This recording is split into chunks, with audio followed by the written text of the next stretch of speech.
And now, Mystery Theater.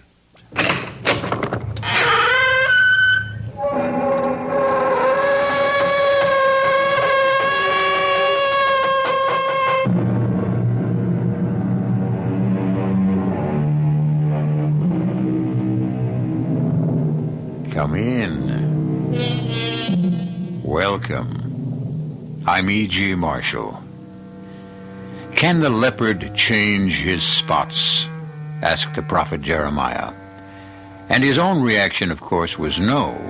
But, you see, we live more than 2,000 years later, and today we may not only change the spots of the leopard, but his flesh and his blood and his bones and brains as well. We can do this because we have been given a fantastic gift called science. But whether this is a gift of the Lord or of the devil has not yet been definitely determined. How do you like your new wallet, my dear? Oh, darling, it's beautiful. Let me get my papers and place them inside. And I've already done that for you, Eloise. No, Tom, I mean my driver's license, my Social Security card. They are already in your new wallet. Tom, these aren't mine. That's not my license. But it is, dear. Well, look for yourself. The name on this is Mary Ann Williams. Of course. It's your new name, Mary Ann Williams. And my new name is Walter Williams. What do we need new names for? Because we died. Who died? You and I. We were killed in a car crash. Do you know what you're talking about? Tom and Eloise Rutledge are dead. They have been changed into Walter and Mary Ann Williams.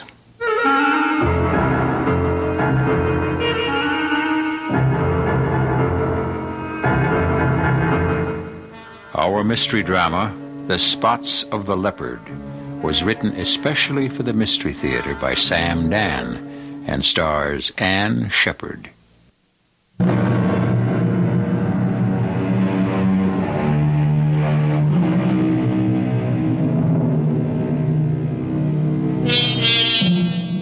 When young Leonard Foster won the leading role in the Shakespearean play to be given by the local community theater, he was, of course, overjoyed. How could he know that this triumph would be the indirect cause of his death? Well, it's the way these things sometimes work out. You see, ordinarily, Leonard would spend his lunch hour out walking with a girl, or in a corner of the parking lot playing softball with the rest of the fellows from the mailroom. However, lately he's been spending the hour between 12 and 1 sitting in the office and memorizing Cardinal Wolsey's famous speech to Cromwell, which is what he's doing right now, less than 3 minutes before he's to be murdered. Cromwell, I charge thee, fling away ambition. By that sin fell the angels. Love thyself last. Cherish those hearts that hate thee. Corruption wins not more than honesty. Still, in the right hand carry gentle peace to silence envious tongues. Oh, hello. Hello? Who is this? Oh, this is Leonard Foster. This is Mrs. Rutledge. Is Mr. Rutledge about? No, ma'am. Mr. Rutledge and the plant manager have gone off to lunch. Oh, have they? Now, Leonard, look, this is vital. Did they drive off in Mr. Rutledge's station wagon? Did they? No. No, ma'am. They went by company limo. Oh, then I'm saved. Mr. Rutledge's station wagon is still in the parking lot. Oh, yes, ma'am. I can see it just outside the window. Aha. Do you drive? Oh, yes, Mrs. Rutledge. Well, I'm at, just where exactly am I, Monsieur de Polissard? Aha. Off exit 11, Leonard. Yes. I just bought this absolutely divinely authentic Louis XIV commode, and I must get it home at once. Now, you're no more than 5 minutes away from exit 11 on the turnpike. And you'll see the sign, De Polissard Antique. Well, we can have the thing home in 10 minutes, and you can be back at the office 10 minutes after that. Total elapsed time, 1/2 hour. What do you say? Well, ma'am, The keys. Mr. Rutledge keeps a spare set in the upper right-hand drawer of his desk. Leonard, please, hurry. I shan't draw a relaxed breath until we bring it home safe. Mrs. Rutledge, well, she's the boss's wife. Upper right-hand drawer. Should be... Oh, yeah. No. Where was I? To silence envious tongues, be just and fear not. Then, if thou fallest a blessed martyr. Oh, Cromwell, Cromwell, had I but served my God with half the zeal I served my king, he would not in mine age have left me naked to mine enemies.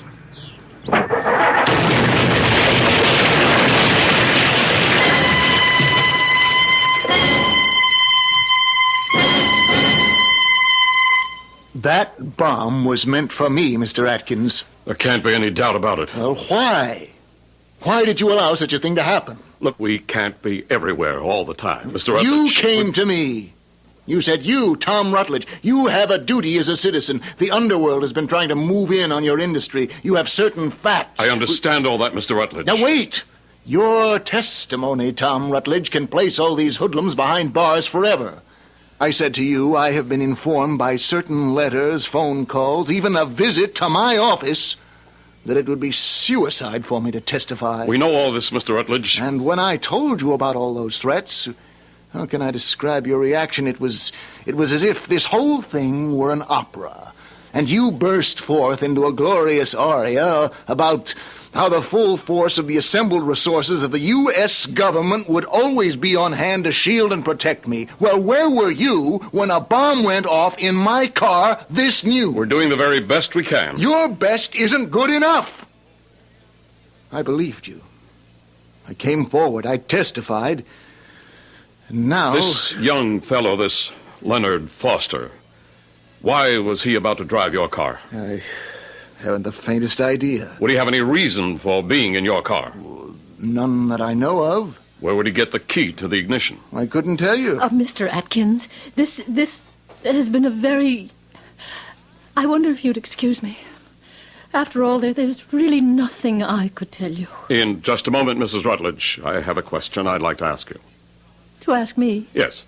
Just let me finish with your husband. Mr. Rutledge. Yes, sir. Did you keep a key to the car in your office? Yes, in my desk drawer. Did Leonard Foster know about it?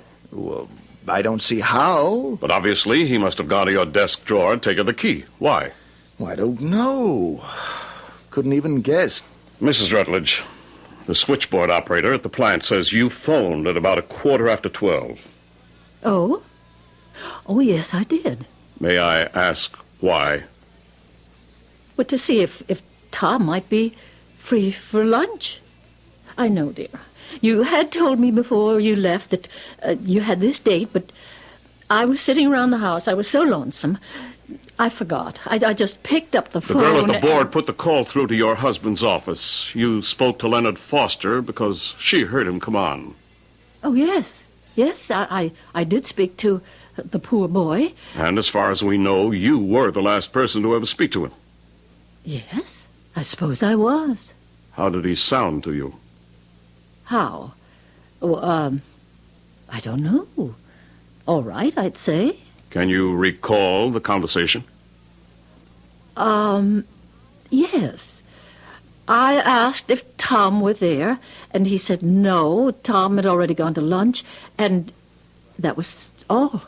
And aside from telling you that Mr. Rutledge had gone to lunch, he said nothing else to you? Well, what would he possibly have to say to me? So then, for whatever reason, young Leonard Foster decides to drive off in your car, Mr. Rutledge, but the car is booby-trapped, and he becomes the accidental victim of... Please. All this is so upsetting, and you really don't need me for anything more, do you? No, Mrs. Rutledge. Dear, Why don't you go upstairs and lie down for a bit? Yes. I think I'd better. Please, excuse me. Now, this is part of it. My wife is an extremely sensitive woman, and she Look, doesn't... I know she's scared, and I know you're scared, but I promise you, you're not going to be thrown to the wolves. We were almost bitten this noontime. As of right now, you're being guarded 24 hours a day. But how long can you keep doing it? Mr. Rutledge, all I'm asking is for you to have a little faith.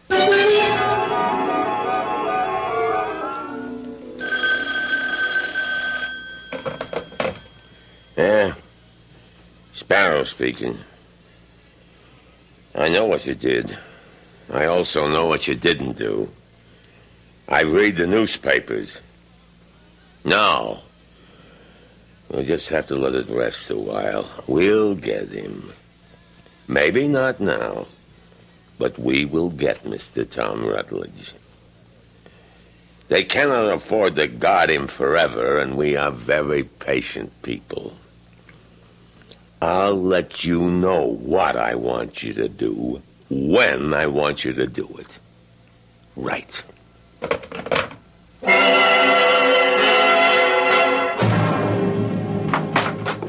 Oh, Monsieur de Polissard. Madame Rutledge, may we come in? I thought you would want your commode. Oh, of course. Gentlemen, inside. Okay. And where shall you have it, madame? Oh, where do you suggest? Beneath the painting. Set it down, gentlemen. Oh, it's beautiful. It was foredordained to occupy that precise place. Thank you, gentlemen. Okay, boss. I must say, it was difficult to approach your house, Madame Rutledge. The police, they stop everyone. Oh, well, my poor husband, his life is in danger. Could you do me a favor, Monsieur de Polissard?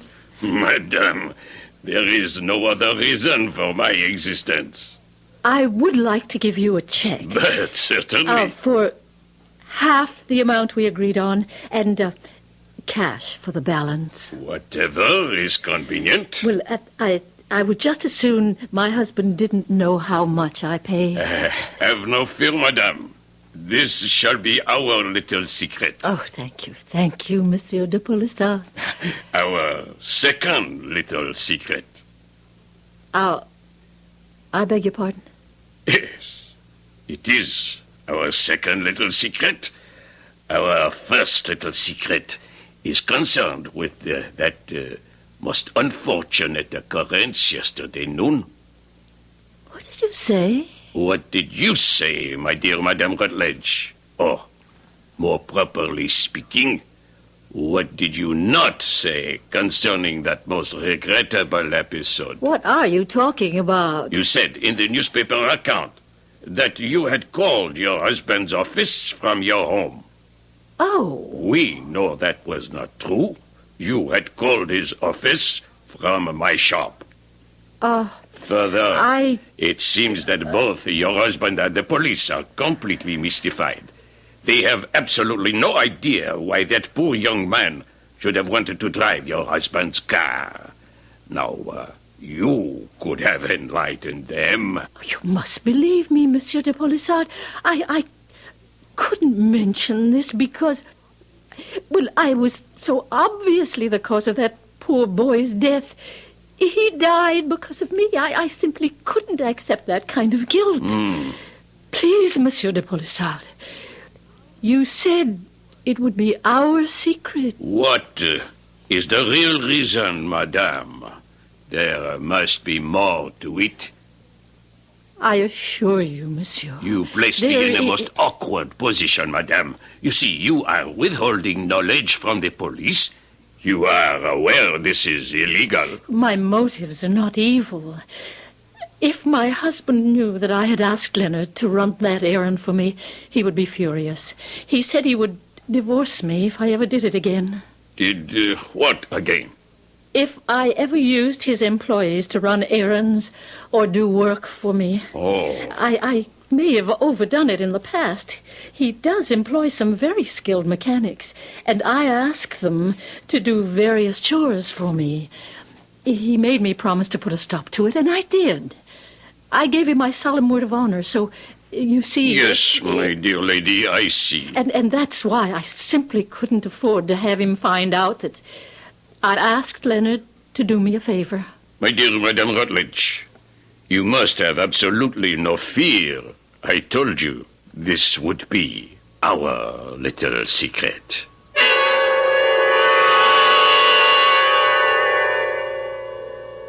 Bread eaten in secret is sweet, says the proverb. But even the sweetest bread must one day grow stale. And secrets tend to grow heavy with age. And sometimes they require additional people to carry them, in which case they usually don't remain secrets. As you can see, we have a lot of work to do, and we'll get a good part of it done when I return shortly with Act 2.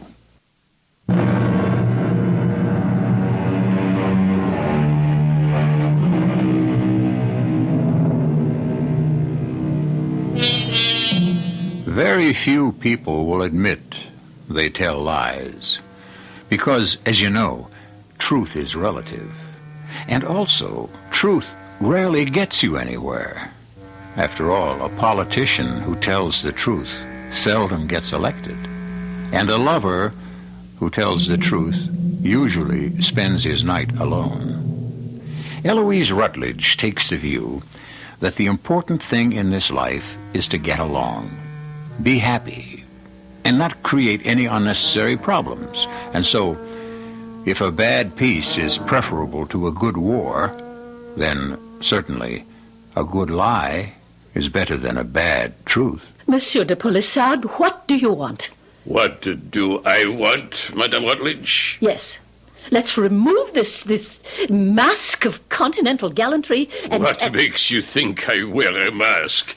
Well, I wish, Madame, only to be your friend, your ally. Well, thank you, Monsieur de Polissard. Thank you. These words may sound strange to you, my dear Madame Rutledge, but my dearest desire is to serve you. And if you wish to keep a certain secret, then I shall serve you by silence.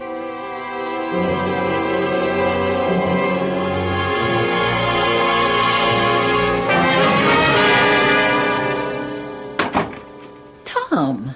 Yes, dear? You're home early.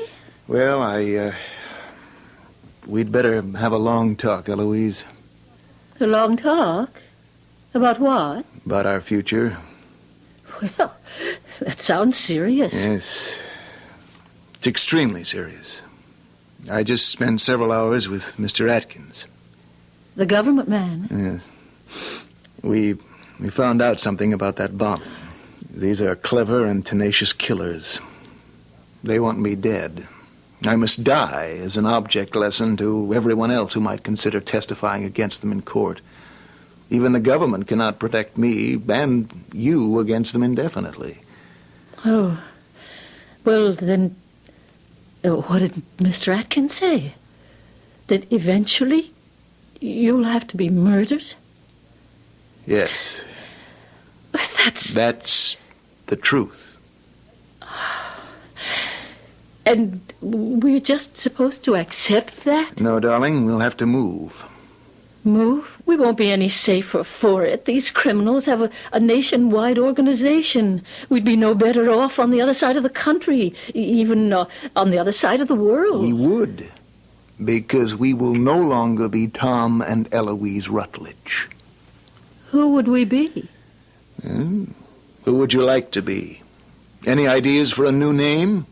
Tom. Yeah, what the government can do for us is what it has done for people like us before. They'll help us establish a new identity. What will we do? What will you do? A job is waiting for me. What kind of job? Where? Well, teaching mathematics at a state college in the Northwest. I don't understand. Darling, This is an opportunity to be born again.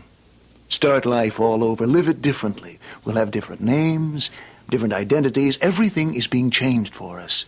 Our social security numbers, credit cards, health and hospitalization data, you name it.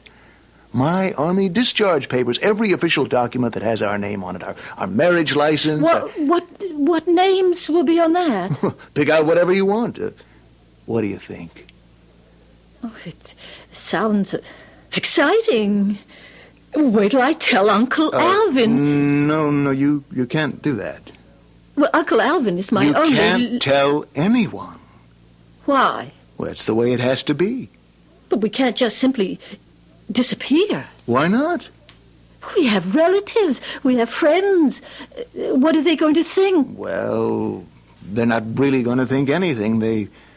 They'll mourn for us a while. Well, what do you mean, mourn? Oh, I should have told you this out front. We're going to be dead. Dead? Huh. In order to start this off in a most credible manner, we will have died in an accident. Oh, Tom, I'm frightened.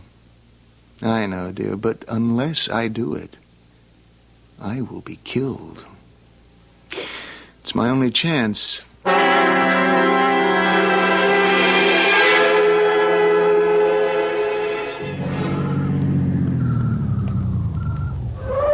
Sorry to be a few minutes late. It's all right.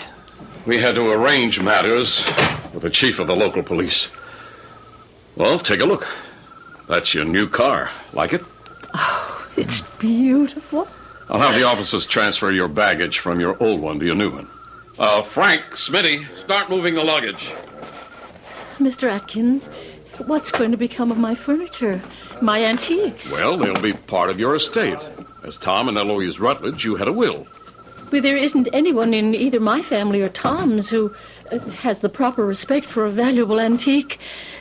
Couldn't we have taken... No, ma'am, we can't go through all this again, please.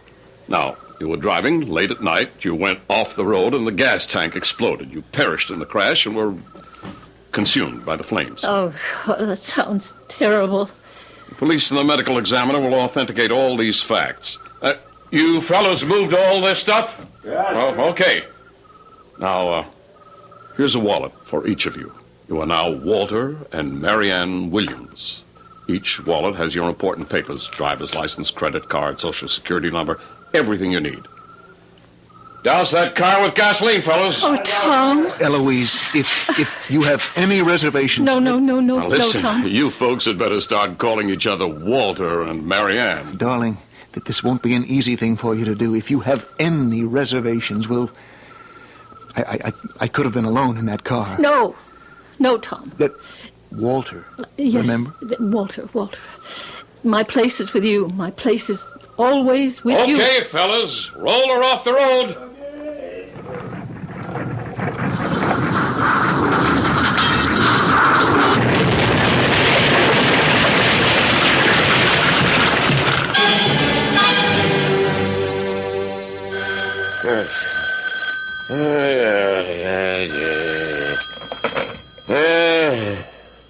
Sparrow, you know what time it is.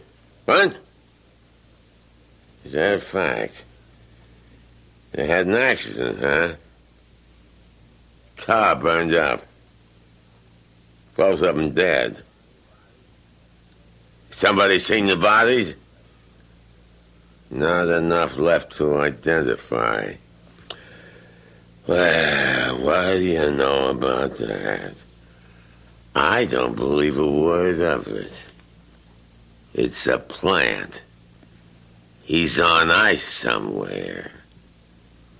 We'll find him. Yeah. People disappear. But nobody can disappear without leaving some kind of trace.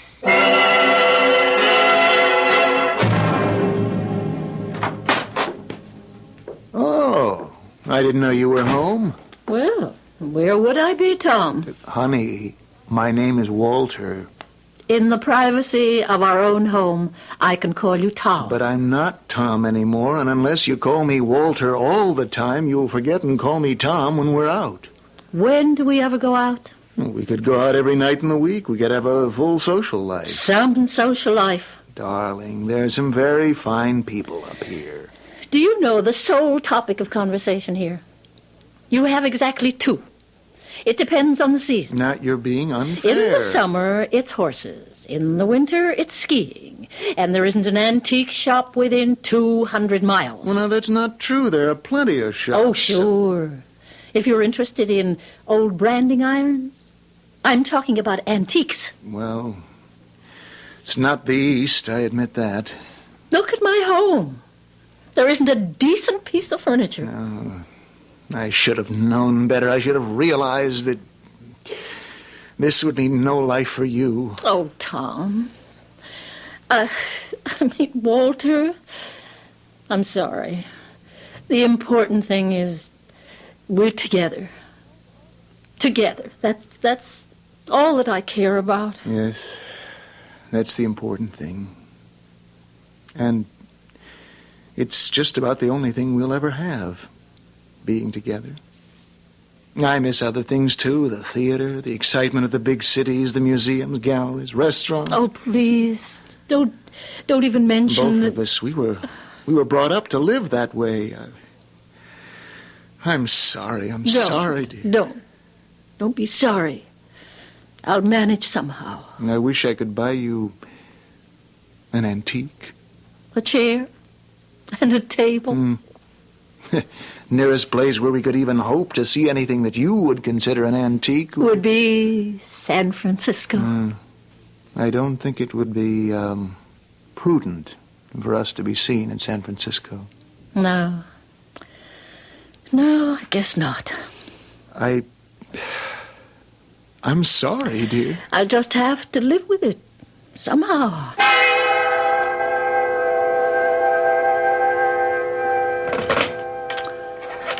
Oh, what am I thinking about? I can't. I shouldn't. I mustn't. Oh, it's crazy. Why is it crazy? Because something could happen. What? What could happen? I know what I'll do. When he answers, I'll hang up.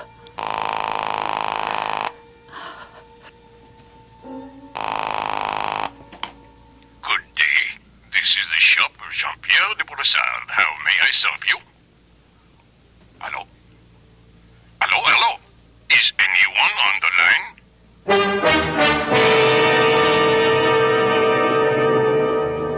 line? Is anyone on the line? Or put it this way. When I return with Act 3, will there be anyone on the line? Will she do the smart, sane, sensible thing and hang up? Or will she... Well, she's a woman. And today's women's lib attitudes to the contrary notwithstanding, history is replete with women who go against specific instructions. Bluebeard's wife, Pandora, Eve. Do we add Eloise?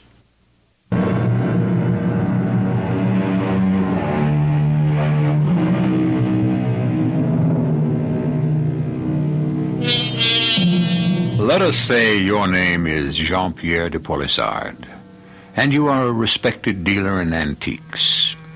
About, a year ago, one of your very good customers and her husband were killed in the flaming wreckage of an automobile accident. Now, today, you're sitting in your shop, and the phone rings. And you answer it. Hello? Hello? Is anyone on the line? Hello? Who is this, please? Monsieur de Boulessard. Wait, I know that voice. But, no, how can it be? Monsieur, you have kept 2 secrets for me. Can you keep a third? Madame Rutledge. Don't say that name. Never say that name. You are alive. You must keep my secret. Certainly. Monsieur, how I miss your shop. And how I miss you, madame. Do you remember the commode? Could I forget? If only I could have something like it. I have my eyes on just a piece. It will be available in several weeks. Oh, could you buy it for me? It is done. Remember, you must say nothing about my being alive. Your secrets are safe with me.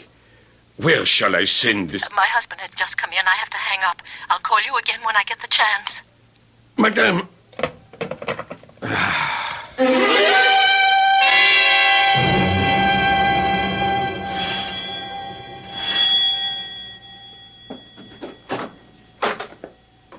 Yes?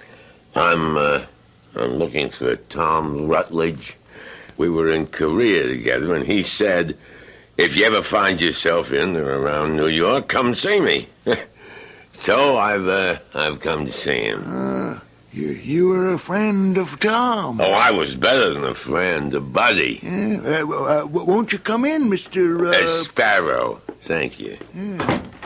Hey, look, I hope nothing's wrong. I'm sorry I must tell you this, but Tom's dead. What? Yeah, dead in an automobile crash. Oh. Yeah, Tom and Eloise, his wife. I'm Eloise's Uncle Alvin. I inherited their estate. Tom dead. I can't believe it. I can't either. Old man like me, outliving Tom and Eloise. I'm sorry I intruded, sir. Say, this is quite a layout here. Practically every piece of furniture is an antique. It seems to have a lot of class. Suppose the antique dealers around here were hit pretty hard when poor Eloise was killed. You can see what a valuable customer she must have been. Yeah, I can see that. Well, thank you for your hospitality, sir. I'm sorry you had to come all this way out here for nothing. Well, maybe it wasn't for nothing after all.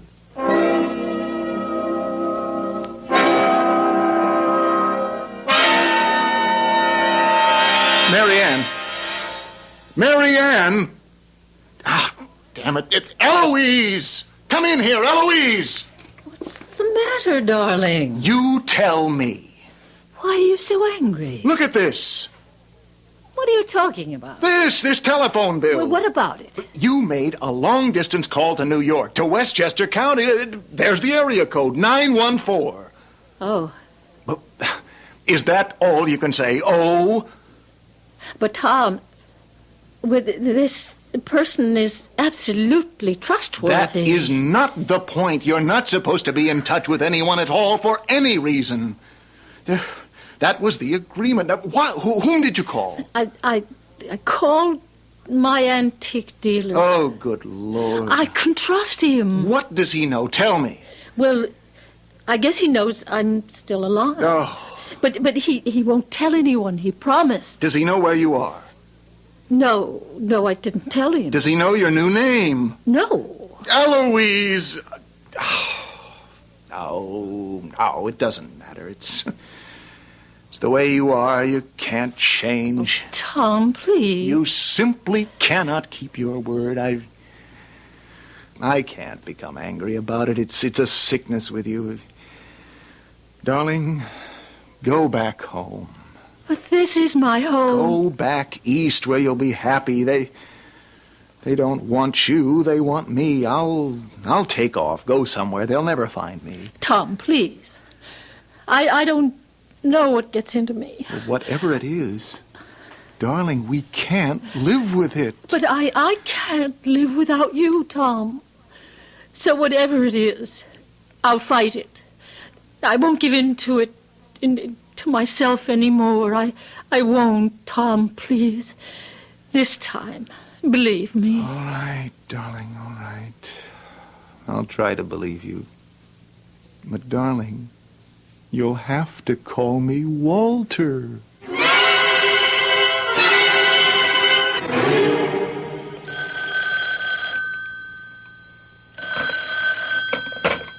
Hello? Monsieur Polissard, Madame. I don't have too long to talk with you. Did you find me? Madame, I found you a gem exactly like the other. And the same price. Could you send it out here? Of course. Well, I don't want my husband to know I got it from you. Easily remedied. I shall ship it to a friend in San Francisco. He will send it on to you. You can claim you saw it advertised out there. Well, I think I can get away with that. What is your address? No, this is an absolute secret. I shall guard it with my life. All right? You send it to Mrs. Marianne Williams, care of Western State A&M, Barrett, Wyoming. Uh-huh. And please keep it secret. My dear madame, it is our fourth secret. Mr. Atkins, I'm Eloise Rutledge's uncle. You remember Tom and Eloise Rutledge? Yes, I do. Are they really dead? What do you mean? Why couldn't you answer that question yes or no, Mr. Atkins? Because I'm not sure I understand that question. Well, let me draw a picture. A week ago or so, a man rings my bell. Says he's an old army friend of Tom's. You follow this? Yes, sir. Yeah, sure. It's simple so far. And he asks about Tom. Didn't know Tom was dead. That doesn't raise any suspicions. Now, here's where it gets complicated. I see this fella's picture in this morning's paper. Here it is. Same person. And his name's Paul Sparrow. And he's supposed to be a notorious gangster. And he was asking about your nephew? I notice you didn't say my late nephew. No, I haven't said anything at all. But I do want to thank you for this very vital information.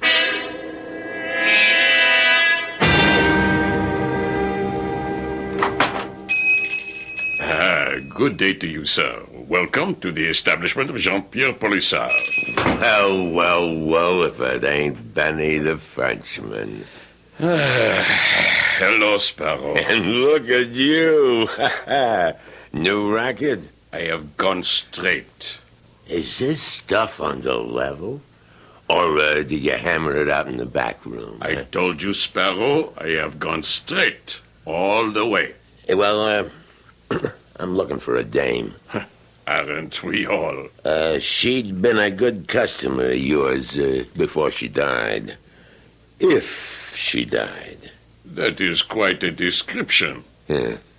Her name was Eloise Rutledge, or Mrs. Tom Rutledge. I read in the papers a year ago. She got killed in a car crash. What is on your mind, Sparrow? Oh, same thing that was always on your mind, Benji. Squealers. I remember how you always hated squealers. And that's her husband. He was killed, too. Yeah, that's what it said in the papers. I warned him. But he's already dead. No, the feds got him stashed. So I figure maybe she's been in touch. Why? To buy some antiques. That would be okay, but I have not heard from her. You haven't, huh? Tell me, why'd you just cover that piece of paper with your hand? Yeah, but what are you talking about? You didn't even know you were doing it. I just had to write something down. Here, let me see. Just a customer's name. Look for yourself. Marianne Williams.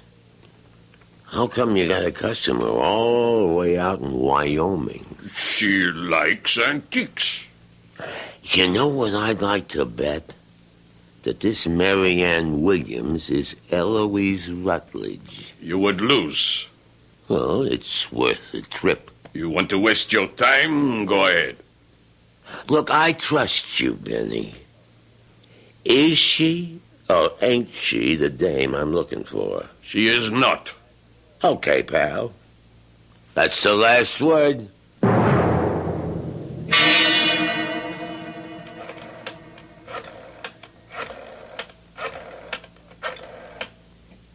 Hold it, Benny. What? Put that phone down. Why did you come back? You're getting careless. I come back to see if you was going to phone her to tip her off. This is a business call. Hand over the phone, Benji. If it's legit business call, hand it over. Now, come on, that's good. Hello? Hello? Oh, ma'am, I think maybe I got a wrong number. Can you tell me where I reached? Yes, this is Barrett, Wyoming. Yeah. Oh, I'm sorry. It's the truth, Benji. I'm really sorry.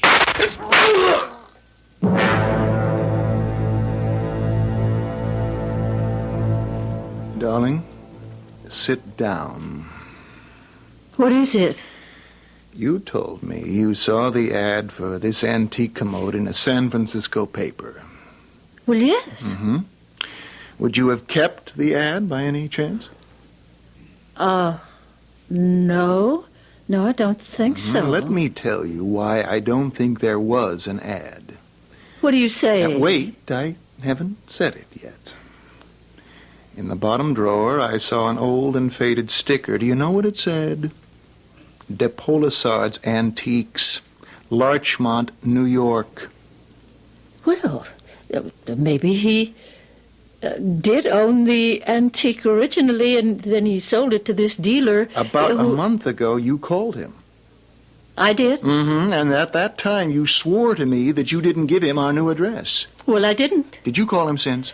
Oh, Did you call him since to tell him where we were living? Oh, darling. Did you? Well, you're making it sound like an Did you call him? Yes. Oh. You know what we have to do now, don't you? No. We have to get out of here as quickly as we can. Why? Suppose Polisard does know. You can trust him. That's right. There was a guy that was aces. Who are you? Don't move. Oh, Tommy's got a gun. Well, nobody can say your wife don't know this thing. What are you going to do? What do you think he's going to do? Oh, no. Oh, please. Now, don't feel bad about Monsieur Polisard, as you called him. Wasn't his fault. Besides, he's dead. Hey, look, if you shoot us, people are all around on campus, and they'll hear the shots. Well, not with this. It's a silencer. He'll just be a couple of little pop-pops, that's all. You're covered, Sparrow. My suggestion is for you to drop the pistol and walk out the front door.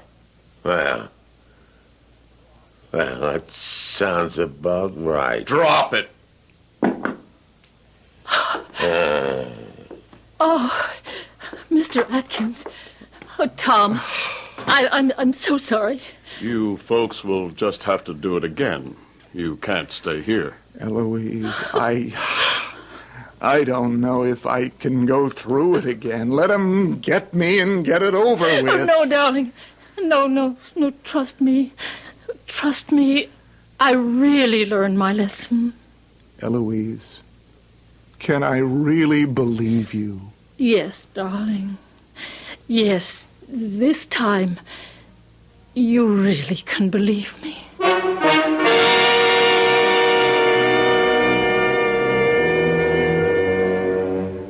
Well, we'll never know if he can or not. When our stories are over, they're over. What happens after our third act curtain descends has to be another story. And I shall have another story for you when I return in just a few moments.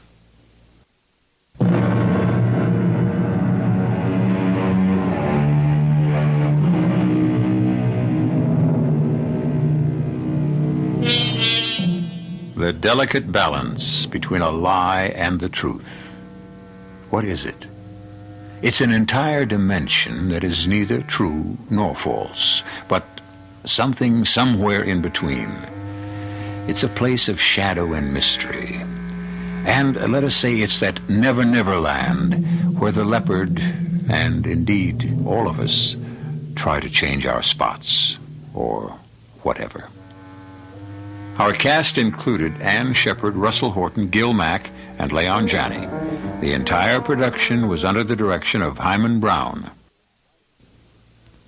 This is E.G. Marshall inviting you to return to our Mystery Theater for another adventure in the macabre. Until next time, pleasant dreams.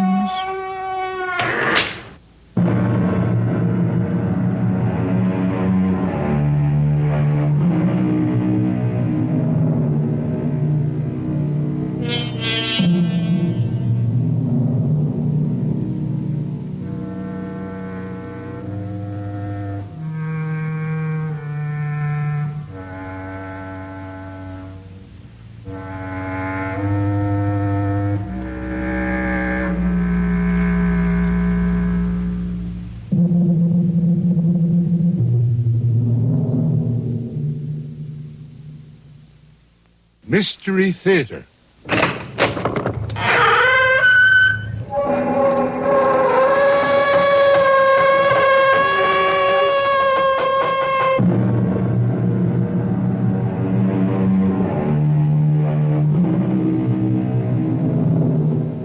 Come in. Welcome. I'm E.G. Marshall. One of the perpetual mysteries in life is explored in a game of solitaire. During moments of reflection, haven't you sometimes wondered, what if I hadn't been there at that particular moment? Or what if I had been? What would have happened if I'd been there with someone else? Or if no one was there to help me? Would the same thing have happened under different circumstances? Or would everything be changed if? This is the game that is played in our mystery drama. Goodbye, Dave. Boy, am I glad to see you open your eyes. You mean hello, don't you? No. I heard what they said. What who said? I don't know. Those voices. They said I didn't have a prayer. You dreamed it, my friend. You've been unconscious for hours. Where are we? In the base hospital. I'm going to die. Sure. We're all going to die someday. But not this time around. You just lie still, old buddy. You can tell me later how it feels to have my blood in your veins.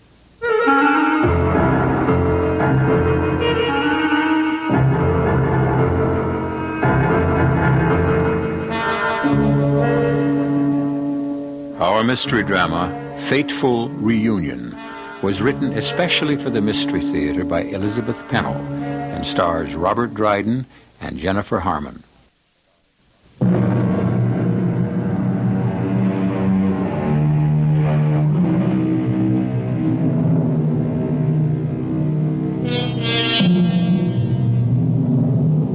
Our opening scene took place more than 30 years ago, when two very young draftees, as members of the Allied Expeditionary Forces, were forcibly thrown together in the landing on that beach at Normandy.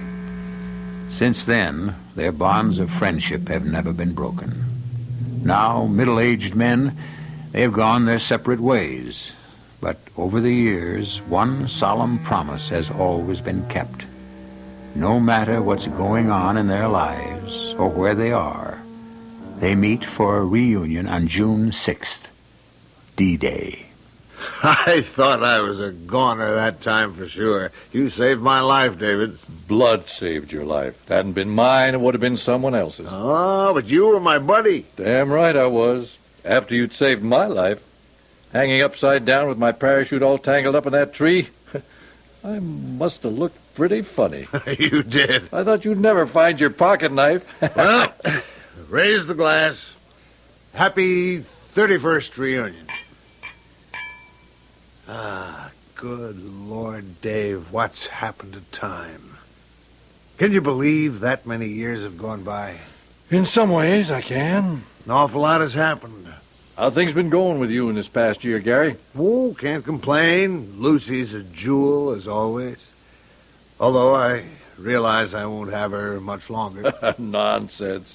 She and Doug will be living here in New York, won't they? Oh, speaking of New York, It was darn nice of you to make the trip here this year. Great for me, too. Chance to visit the big city, see my son, Hi, gentlemen.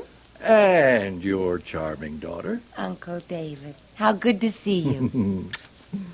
Oh, don't I get one too? Of course, Dad.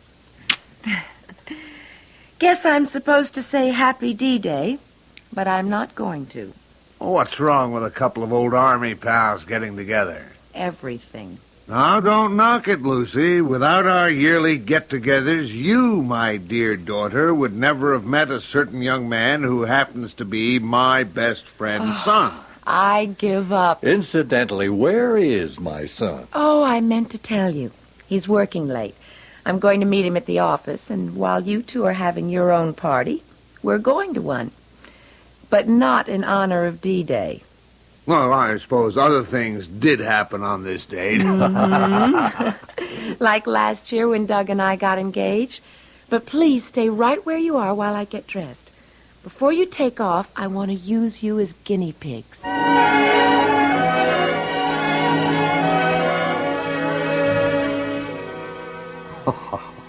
Lucy, what in the world are you doing in that weird get-up?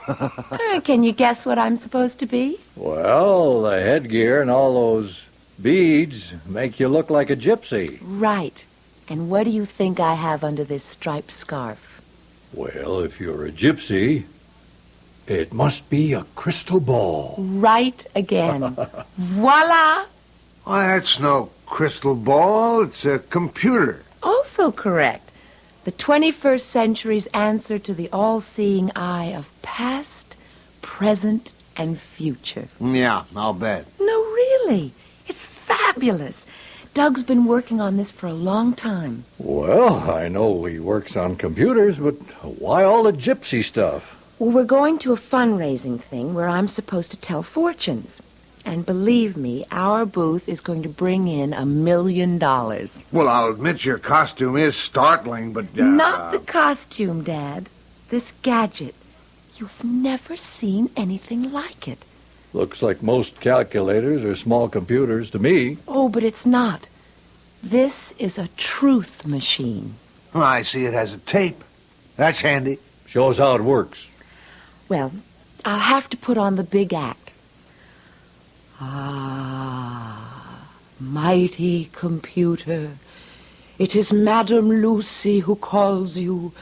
Reach into your fabulous brain and tell us true whatever we want to know. Get a load of that phony act. Yeah.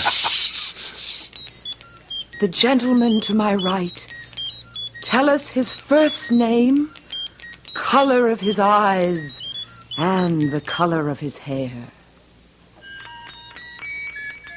Take a look at that. Name, David. Eyes blue-green. Color of hair, gray. Why, that's amazing. Let's see that tape. The gentleman to my left, first name, color of eyes, and color of hair, if you please. I'll be darned. Name, Gary. Color of eyes, hazel. Hair, question mark? I'll ask that again. Color of his hair, if you please. It's got your number, Gary. The tape says, the man is bald. Oh, that's very funny. The whole thing's a frame-up. Obviously, Lucy's fed data into this machine. Honestly, Dad, I have no idea how it works. It just always comes up with the right answer. All right. Ask it where my home is, what I do for a living. Oh, I know. My wife's name. I'll bet it can't answer that. The gentleman named David. Tell us, O mighty one, what is his occupation? Where does he live? And what is the name of his wife? There you are. Mr. David is a bank president in Des Moines, Iowa. His wife's name is Jean. I'll be darned. It's quite a trick. Oh, I don't think there's any trick to it, Uncle David. This is different. It's your turn, Dad. Just try to stump it. Okay. Here's something that machine would never know. Ask it the license plate number of my car. What is the license plate number of my father's car? The tape says 892 NYX. Is that right, Gary? Yeah, of course it's right. Now I know this is a frame-up. You and Douglas got together and fetted answers to all the usual questions any fool would ask. It'll be great at your party if you know everybody there. It isn't like that, Dad. Truly it isn't.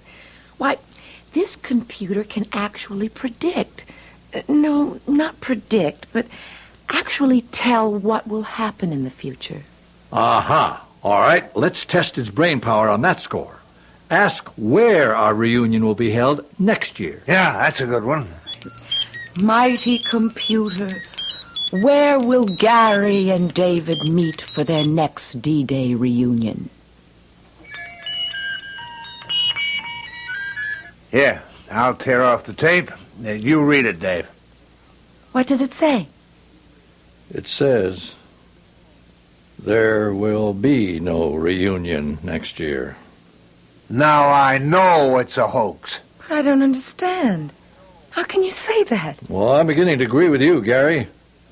Lucy, if you and Doug really didn't feed that computer bank, ask it why there'll be no reunion next year. I will.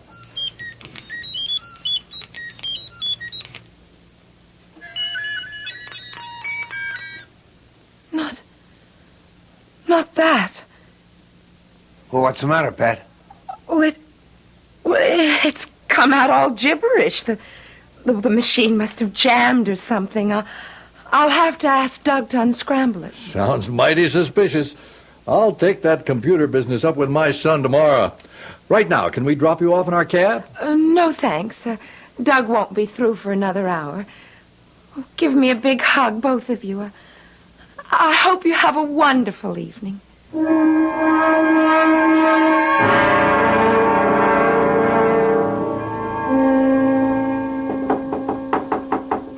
Coming.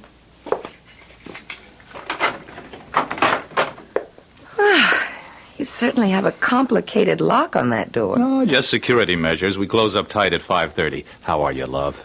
Miserable. Oh, what's that? Come on in for a minute. I don't want to go through with any more of that computer thing tonight. Honey, wait a minute. What's wrong? First of all, open the bag and take out the computer. All right. I hate that black devil. What? You hate this revolutionary piece of equipment which may have the potential of changing the course of the whole world? I don't think anyone should look into the future. You can't change something that's destined to happen. Well, who's talking about predestination? You put those answers into that box, didn't you, Doug? I helped put it together, if that's what you mean, but this particular computer is brand new. It goes way beyond anything I've ever worked on. But you do know how it works. Well, not exactly, no. That's why we're so excited. The damn thing actually seems to have a mind of its own. Doug, you must stop experimenting with this monstrous thing. Never. Lucy, I simply don't understand what's gotten into you. Hey, we've always been honest with one another, haven't we? I always thought so, up till now. Well, what's so different about now? Oh, I don't pretend to know anything about computers, but I do know they can't think for themselves. No, not exactly. This computer was programmed to give certain answers, wasn't it? It was fed thousands of facts and figures by a team of researchers, but we have no control over the choices its mechanical mind will make. Don't you see how dangerous that is? No, I don't.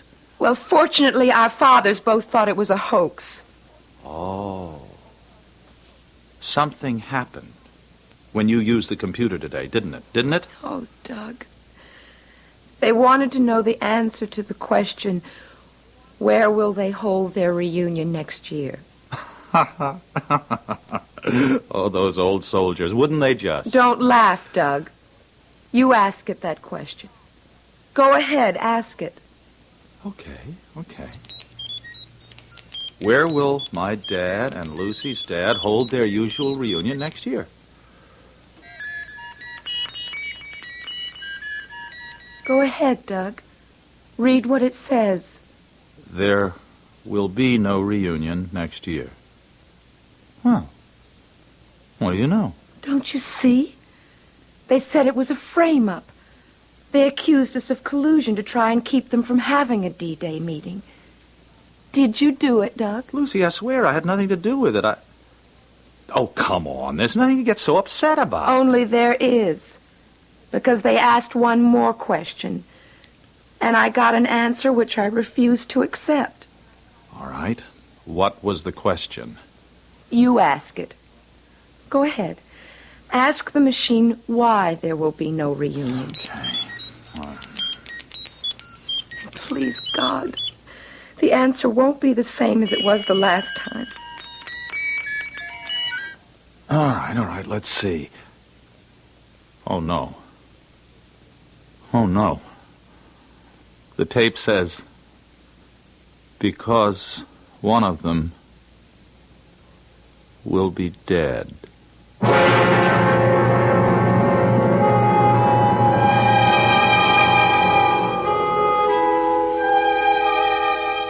So now you know why Lucy was so upset when she crumpled the tape and pretended it was nothing but gibberish.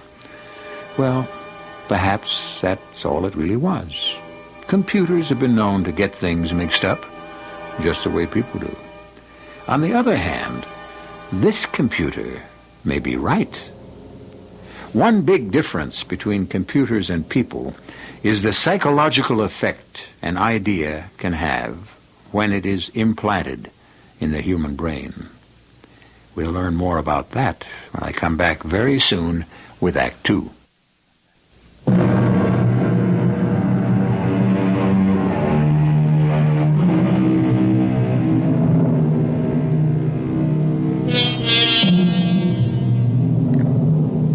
A computer can be a very useful tool if you're trying to balance the books or solve an abstract problem.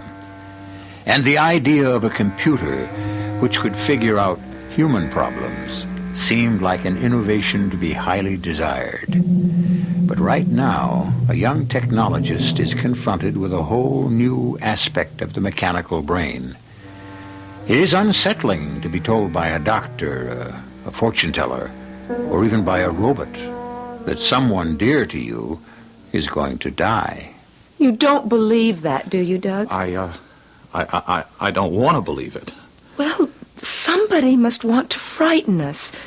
Somebody who fed data into that machine. Honey, I keep telling you, this computer doesn't work like that. It has freedom of choice. So do I. And I will not accept the word of a thinking machine. Our fathers are still young. It isn't as though one of them were ill or is in any kind of danger. Wait a minute. You're sure that neither your dad or mine saw what was on that tape? They saw the tape about no reunion. But I tore up the other one. The tape that said one of them would be dead. And pretended that there was no answer. But there was an answer. And that means now we have to ask another question. I don't want to hear anymore. Lucy, we have to. We must find out so maybe we can prevent it from happening. What question do you propose to ask? I have to ask the computer to tell us which one will die. I don't want to know. Well, I do, and I'm going to find out. Don't tell me. Please don't tell me. Well, look at that, will you? It's never done this before. Honey, please take your hands away from your ears and listen. It was all a mistake, wasn't it? I don't know. The tape says, I cannot tell you. There, you see? It is a hoax. No. This computer is programmed to respond. I'll make it tell me. Come on. Which one will it be? Which one? It sounds angry. No, I'm the one who's angry, and it better tell me this time. I guess you better tell me what it says. At least it apologized. Come on, Doug. Computers don't... The tape says, sorry, but I cannot answer your question. Well, then. If it can't answer that one, it can't answer anything. That's not so. It's always given straight answers before. You know it has. Sure, when it was fun and games. All right, maybe we're taking this too seriously. I could be wrong, you know, about what a computer can do. Oh, good Lord, look how late it is. We promised to raise some money for a good cause. Do you think I can still go through with it? Sure. I mean, just sidestep any serious questions. You know what I mean? Pretend it is just a trick if you have to. There may be a lot more to this machine than anyone has dreamed of.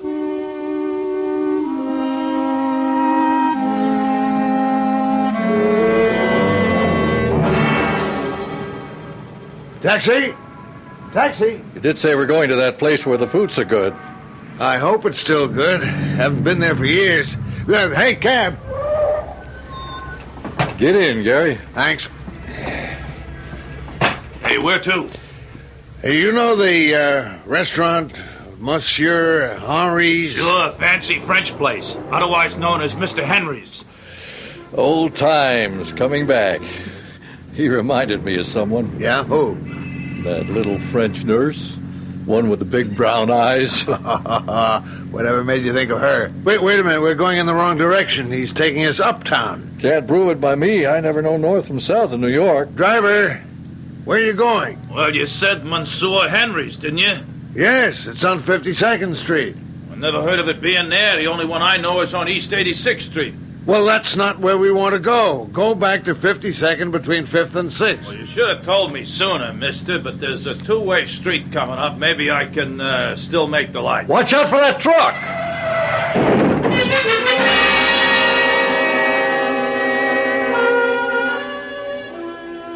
Well, we lived through another close one. Cheers. Cheers, I think. If that trailer truck had been going any faster... Well, you were sitting on the bad side. Could have been me, could have been you, or both of us. Yeah. You know, I got to thinking about that computer thing. So did I. Could have been telling us there'd be no reunion this year. Well, here we are, though. So let's eat and count our blessings before this lucky day is over.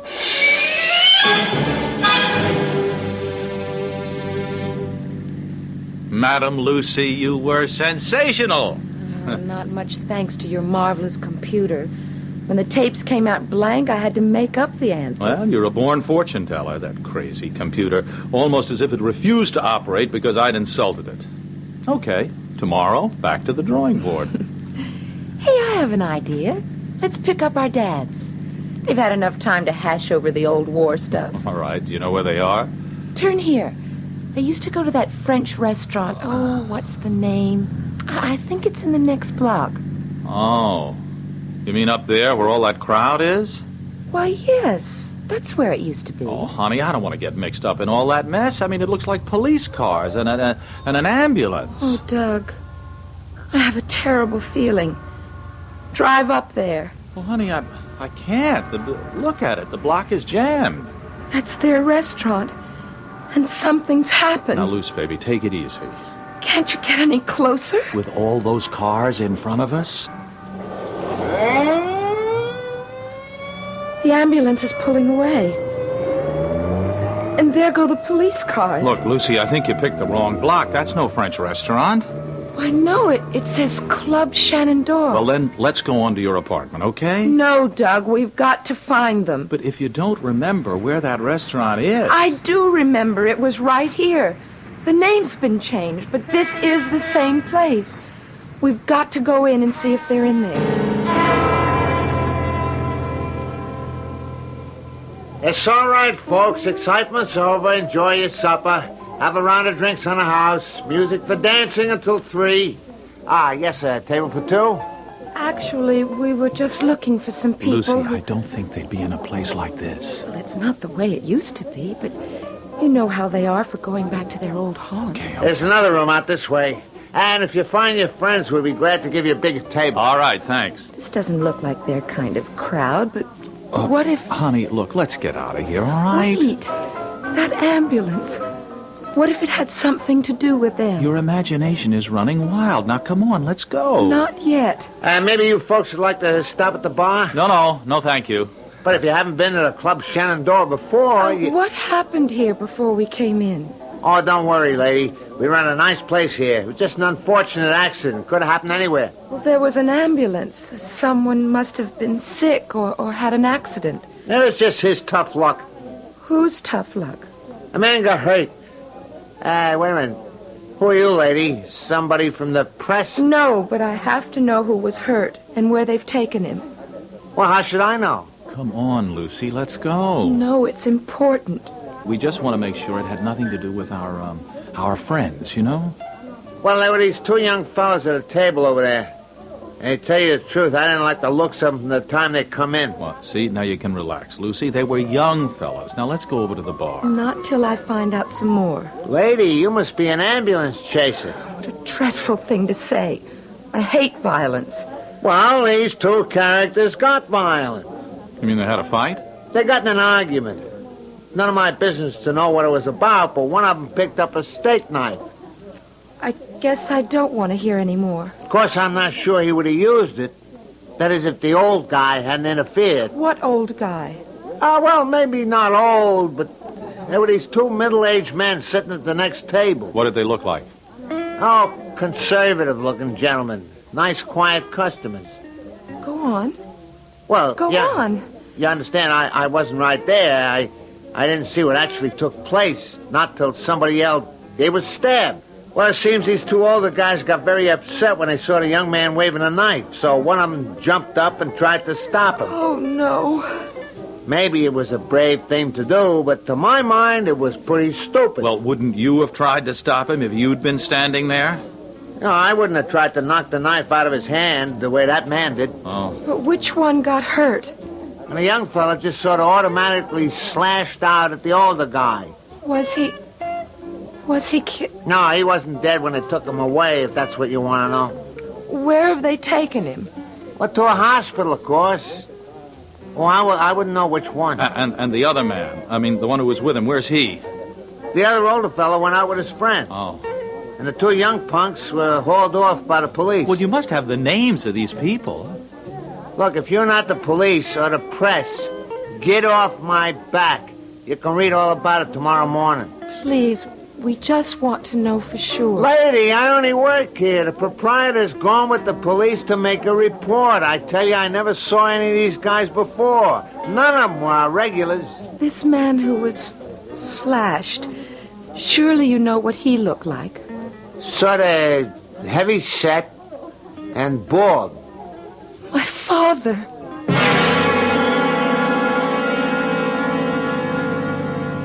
We have to drive straight to the hospital. Honey, how can we? We don't know which hospital. Well, where's the nearest one? I haven't the slightest idea. Besides, that doesn't mean anything in New York. In emergencies, they go anywhere. Well, then drive to the police station. I don't know where that is.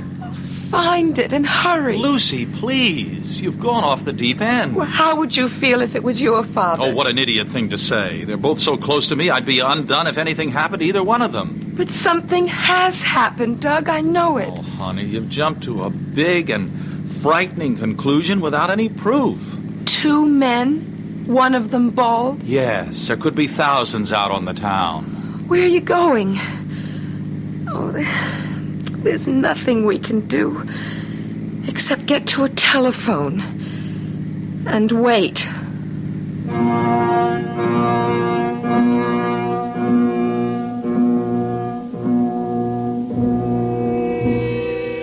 Lucy seems so certain that something has happened to her father. Of course, she's been influenced by a suggestion of disaster, further enhanced by an evening of fortune-telling. It is true, as Doug said, that Lucy was jumping to a hasty conclusion. But when two old soldiers are commemorating D-Day, might they not be the first to come to the defense of someone who appeared about to become a victim of battle?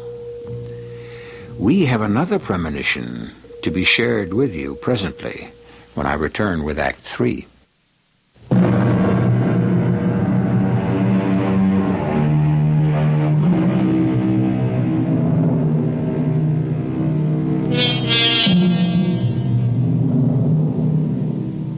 Many a mathematician has taken delight in relating our actions to the movements of pawns in a game of chess. The game we are playing might be compared to the thoughts of a wakeful chess player who, after spending an evening at the board, is tossing and turning as he replays the moves to himself and speculates, what if I had done this? Or what if I'd moved in that direction? And right now, it's our turn to make the next move into the final act of our mystery drama. Oh, Doug, I hope we're doing the right thing. I can't bear to think... Give me your key, will you? Look, you will call the police right away, won't Just you? take it easy, Lucy. The way I see it, it was just a technical maneuver. Hey! Not at all. If you have a piece of paper, I'll draw a map and I'll show you. Dad! Uncle David!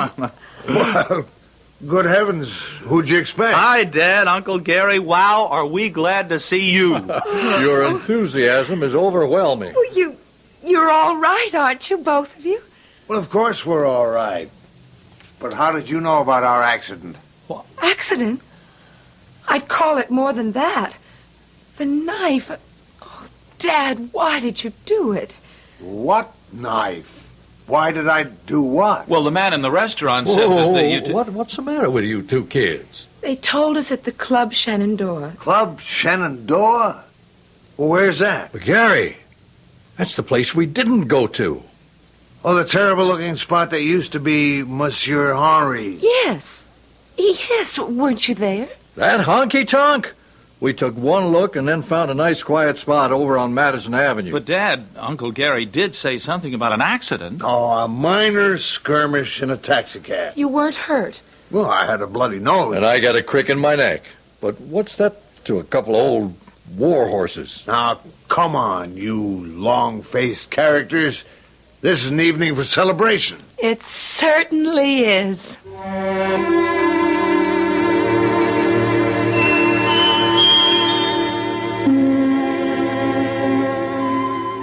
I think I'll hang these bells on that branch up there. Oh, I do love Christmas. And, Doug, when we have our own house... Ah, that's exactly what I was thinking, Lucy. And when is that going to be? Soon. But I had to be with Dad these past months with Mother gone, especially at Christmas. I know. You could have gone home. It was nice of you to stay. Pop appreciates it. I wouldn't want to be anywhere except with you. Oh, let's set a date, Doug. Now you're talking. Got any specific date in mind? What else but June 6th? How can we have a wedding on the one day our dads go off for their private reunion? Well, who said anything about a wedding? You mean you'll do it my way? No fanfare, just a justice of the peace? Exactly. We'll make it our day, not theirs. Oh, honey, you are terrific. Hello? Yes? Yes? Oh, no, where? But why shouldn't I be worried? Of course, I'll be right there. Hey, what was that all about? It's Dad. He's in the hospital. But who were you talking to? What happened? Well, that was Dr. Daniels. He said not to worry, but Dad, he's had a heart attack and he's in St. John's Hospital. Oh, honey. He's going to die, Doug. I know he's going to die. Now, Lucy, stop that. I'm taking you to the hospital. Let's go.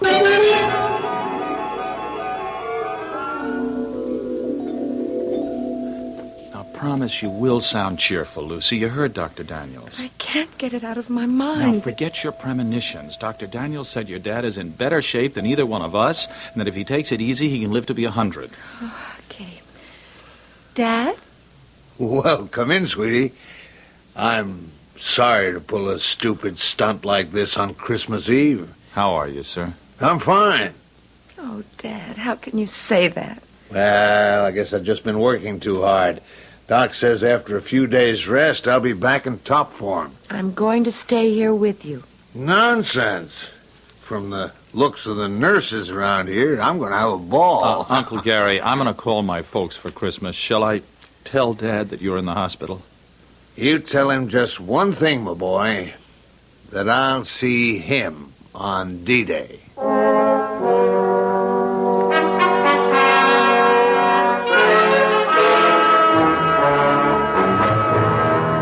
Lucy, where's your dad? Why, he's at work, of course. What are you doing here this time of day? I thought he might have heard the news before I did. Have you had the radio on? No, I've been vacuuming, doing my spring cleaning. I tried at every payphone along the way, but the lines were all tied up. Let me use your phone, huh? Calm down, Doug. What's the matter? A bomb. They said it went off in the executive offices. What executive offices? What are you talking about? Oh, busy signals. Again, it's no use. I was out on the road. The report came through on the car radio. A bomb in Des Moines, in Dad's bank. Not your father? Yes, I'm afraid so. But you don't know. What was the rest of the report? Oh, look, I'll turn on the radio. No, please don't. I want to get it straight from the source. I tried the bank and the paper and the police. Didn't you call your home? How? How could I do that to Mother? Well, you must call her, Doug. Dial her direct right now. No, wait a minute. I got another idea.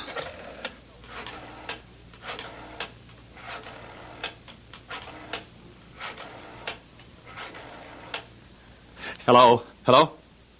Dad?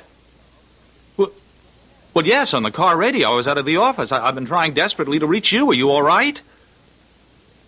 Oh, thank God.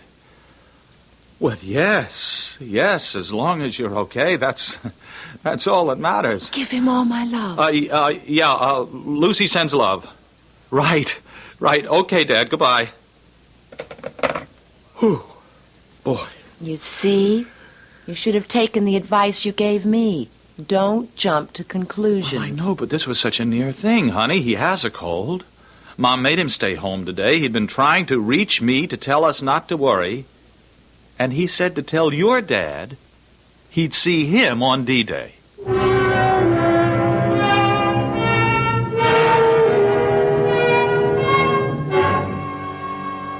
Well, old buddy, it's the 15th of May, and time for us to make some plans. You bet, Gary. Where'll it be this time? Well, I'm for keeping the destination a secret. You mean from our ever-loving families? Mm-hmm. Don't you agree? Sure do. How about getting away from all civilization?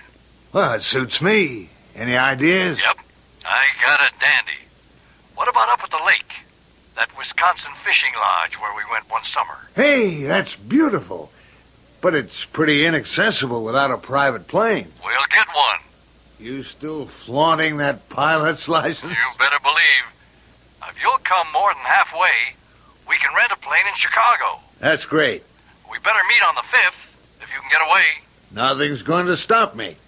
I'll see you at the airport in Chicago about 10 o'clock that morning.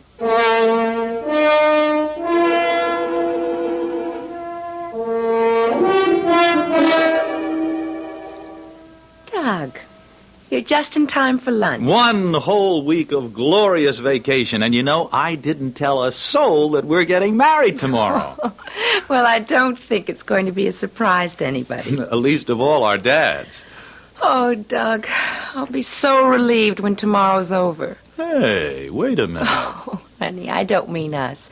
It's just that, well, once this reunion has passed, there'll be nothing to worry about. If you mean the computer, I've got plenty to worry about when I get back to the office. They're accusing me of breaking the darn thing. I hope it never works again. Lucy, love, computers are the way I earn my, our living. Not by turning them into fortune tellers. No, not fortune telling, but a chance to open up the whole future so we'll know which way to go. Not if the future only lives... Don't say it, Lucy. I'll admit the machine must have had some bugs in it. But ever since that day, the tape has come out blank. You were tampering, Doug. Trying to turn it into a human brain. Superhuman, you mean? That's what's so eerie. Some kinds of medicine are too strong to take. Honey, how can a computer know that? It can't, silly. This one did. It behaved as though we'd gone one step too far. Oh, look, I'd like to forget it. Oh, so would I, at least for the next 7 days. It's our time to celebrate. So, cheers. Oh, you sound like our dads. Did your old man get off on schedule? Yes, early this morning before I was up. And still the big secret about where he was going? Yes, but I happen to know he had an airplane ticket to Chicago. Uh-oh, you cheated. No one was supposed to know. But Chicago, I don't know. That seems like an odd place for them to have a reunion. Especially since he asked me to help him find his fishing rod. Well, lunch is ready. Come on. How about a little background music, huh? I'll turn on the radio.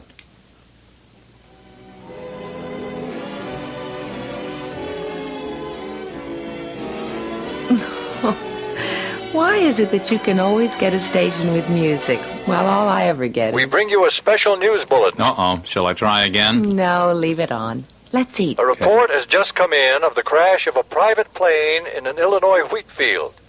Details are not available at the moment, except that a farmer allegedly saw a small green plane flying low. Later heard an explosion. And now a fire is spreading rapidly over a section of his property, out of control. Hey, this is good, Lucy. How'd you fix this chicken? Oh, it's a new recipe. It's good, isn't Oh, it? it's great. I have just been handed an update on that plane crash.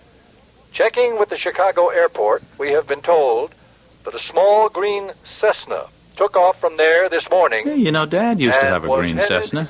Oh, but he hasn't had an airplane in years. Well, I know, but he's still Lucy, this report is coming from Chicago.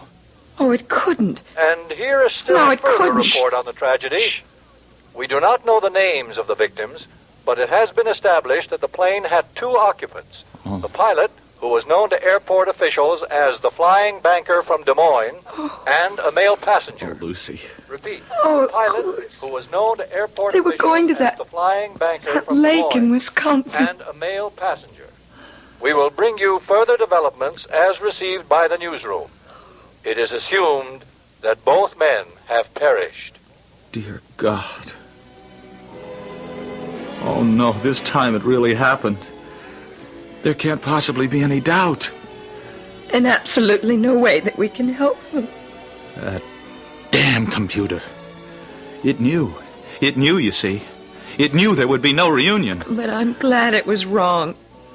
Now will you believe that computers don't know everything? It was right, Lucy. It said... It said one of them would die. But both of them? It's better this way. Better? Well, they were closer than brothers. And after all they went through together over the years. Yes.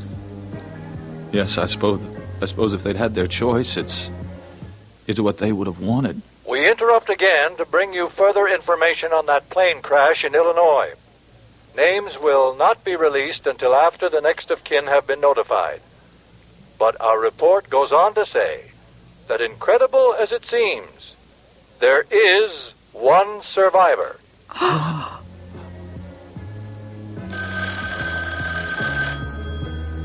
Doug!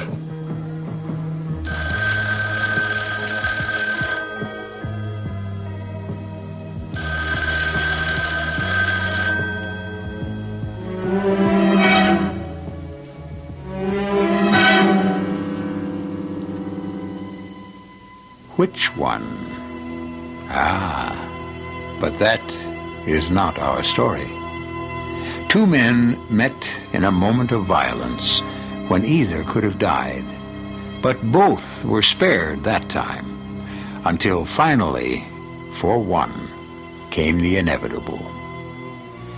Why is an accident fatal to this person while that one is spared? Some say predestination. But how many times it seems that a whim of fate makes a split-second change of direction, if... Tragedy? No. But mystery? Yes. The mystery of the universe. I'll be back in a moment.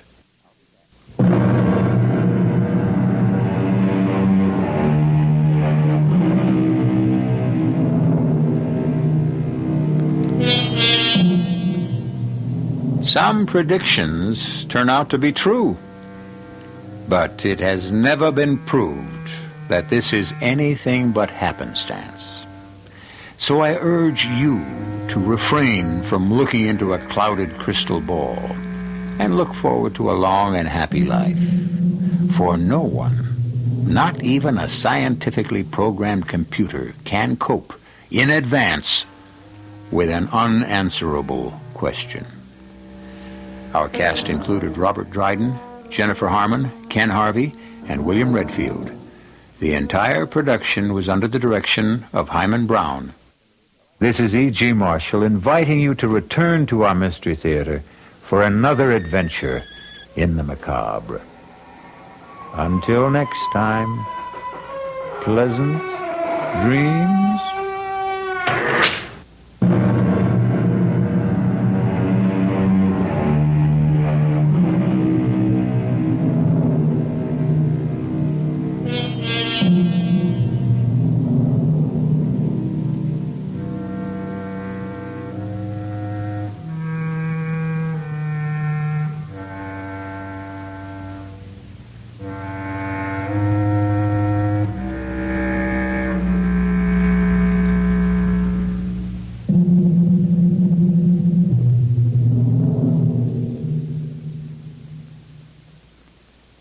Mystery Theater.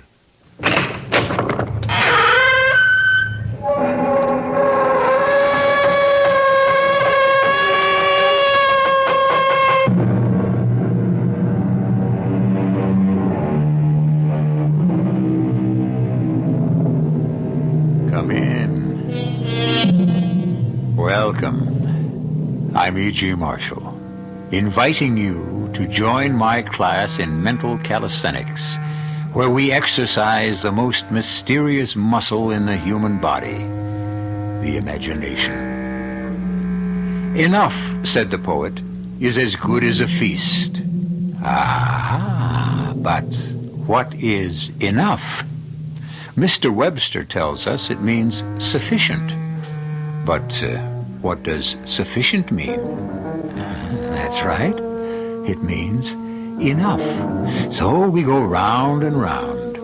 And because it's so hard to agree on what constitutes enough of anything, we find that we have more than enough of murder. How did you kill those men? Magic. Magic. Okay, I can wait for you to tell the truth. I wrote them each a letter. And the letters killed them. They read the letters, and it killed them dead. That's impossible. Why do you say it's impossible? Because words on paper alone can't kill anybody. That isn't so, Sergeant. Didn't you ever hear the saying, the pen is mightier than the sword?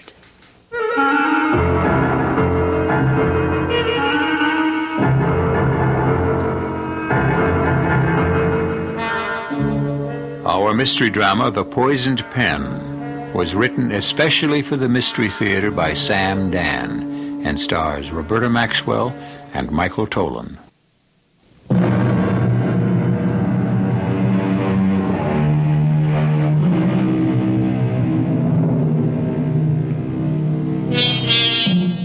Every year, New York is inundated by a bright wave of eager, anxious, would-be stars. Girls so young, so fresh, so beautiful, they can break your heart. They come here to sing, to dance, to act. In short, to make it big in the big time. And like the waves that roll up on the beaches, they soon recede and disappear and are gone without a trace. Are they good enough? There's that word enough again. In most cases, the answer is no. But it doesn't matter. So great a multitude clamors for a place in the spotlight, and yet there is only room for so tiny a handful. Let us concern ourselves with a theatrical agent named Barney Hogarth. What's that, Fred? You didn't get your check. It's impossible. I put it in the mail last night. Don't yell at me. Your argument's with the U.S. government. Freddie, pal, I swear to you, it's in the mail and it ain't gonna bounce. Hey, Proudfoot, come in here. You sent for me, Mr. Hogarth? How many times do I have to tell you? When Fred Sinclair calls, I'm out. Now, please, Mr. Hogarth, you're shouting at me again, and it makes me so nervous. I really become ill. Is there any mail? I can't do my work. Did the mail come? Mail? Oh, well, now, let me get my thoughts together. What's that in your hand? And, this. Oh, yes, it's the mail. That one letter? It must be some actor looking for work. What do they want from me, these people? Go on, read it. Well, what are you standing for like a dummy? Now, I can only do one thing at a time, Mr. Hogarth. I came in here to ask you something. Yeah? Well, I haven't been paid in a month. We'll talk about it after lunch. Now, Mr. Hogarth, you give me a hard time and we won't talk about it at all. Read yes, me the letter, huh? Yes, sir. Don't these actresses know letters don't mean a thing? No, dear Mr. Hogarth, 6 months ago, a young lady approached a gentleman on the street. She was starving. She was desperate. She needed money for her lodging. She said to the gentleman, Sir, I will do anything for $50. What is this, a gag? But this gentleman looked at her with deep compassion, and he said, Poor child, take the money and bless you. It's a crazy world. I, that girl, have come into a considerable inheritance. I'm wealthy. I wish to prove the biblical adage, cast your bread upon the waters. I wish to reward your generosity 1,000-fold. I have tried to find you. I believe you to be a Mr. Barney Hogarth. Hey, tear that thing up. Now, if you are the man, please tell me so, and I will send you a check for $50,000. I enclose a stamped, self-addressed envelope for your convenience, signed, Forever in your debt. And, that's what it says. That's what it says, huh? Yes, sir, Mr. Hogarth. And, what's the address on the envelope where I'm supposed to answer? Well, it's just a post office box number. Mr. Hogarth, is it true? Is what true? The letter. Well, what do you think? Sure, it's true. Oh, Mr. Hogarth, I knew it. I knew that beneath your very tough exterior, you had a heart of gold. I can remember like it was yesterday. This little chick comes up to me. Wait, where's a piece of paper? Let me write this down. Dear little girl, yes, I am that Barney Hogarth. Sign Barney Hogarth. Now here, put that in the envelope. Yeah, I heard her proposition. And would you believe it? I began to cry. Poor kid. I gave her the $50. I would have given her more, but I didn't have it, so go figure. No, Mr. Hogarth, you are a saint. Oh, seal it and send it. And remember, my boy, why we are put here in this world to begin with. Yes, sir. We are placed here to do good to one another. Yes, sir, I'll remember that. And if I cannot help an unfortunate brother or a starving sister, of what use could I possibly... Mr. Hogarth. Don't interrupt me. Mr. Hogarth. Oh. What's the matter? What's the matter with you? I don't know. What? I can't breathe. It's hot in here. What's the matter? The room. It's What, are you sick or something? I'm so dizzy. The room is dancing. I can't breathe. Mr. Hogarth, help me. Proudfoot. Oh. Proudfoot. Come on, kid. Proudfoot.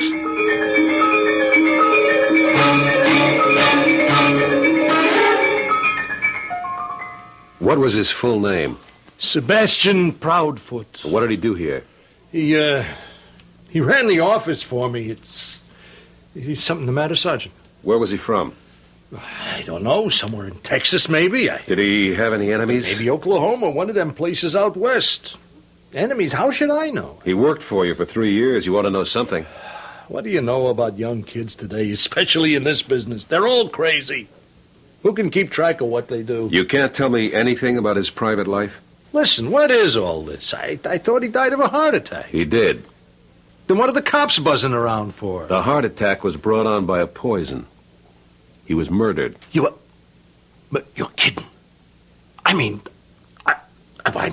who'd want to murder him? Had he been acting strangely? Well, who knows what would be strange for him? He died in your office. Like that? Out of a clear blue sky for no reason. Okay. That's all for now. He was a very nice boy. Why should anybody want to kill him?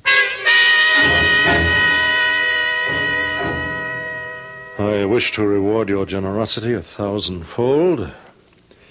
I have tried to find you, and I believe you to be a Mr. Joseph Carraway. If you are the man, tell me so, and I will send you a check for $50,000. I enclose a stamped, self-addressed envelope. If I'm that man. Well. Joseph? Oh, yes, my dear. I know you're quite busy. Oh, no, please come in. I was afraid I might interrupt the muse. No danger of that.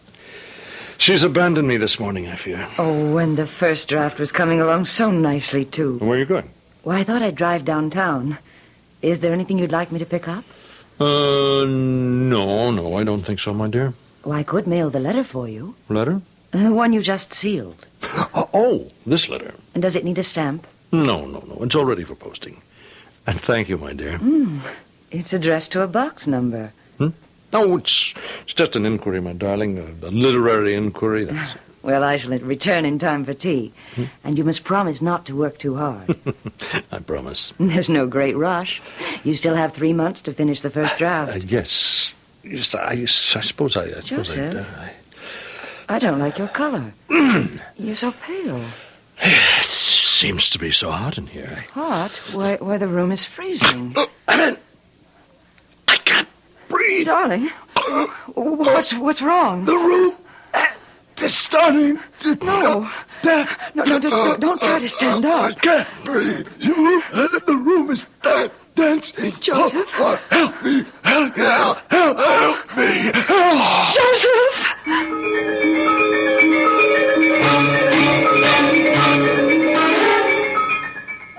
I believe you to be a Mr. Frank Clancy. If you are the man, tell me so, and I will send you a check for $50,000. I enclose a self-addressed stamped envelope. Honey, you're on.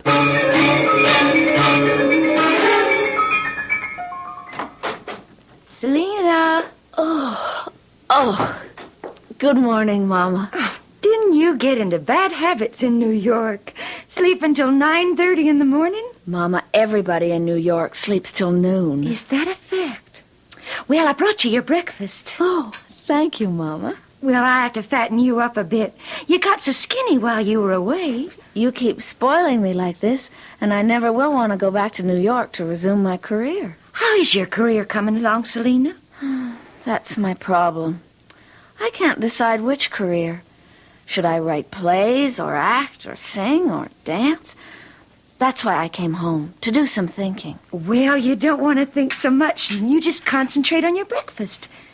Oh, I also brought you the New York paper. Oh, what's in it? What's always in a New York paper? Murder. Seems like they got a whole string of murders. No. Someone is running around poisoning people. Really? There's a Mr. Frank Clancy. Frank Clancy? Why, he owns the Rendezvous. It's the biggest nightclub in the city. Not anymore. Somebody fixed his wagon. That's awful. Then according to the paper, you got a Mr. Joseph Carraway. Joseph Carraway? Why, he's only one of the leading playwrights in New York. Well, I'm sure the worms will be thrilled to hear it. Someone poisoned him. That is terrible. And you got another one, a Mr. Sebastian Proudfoot. Who?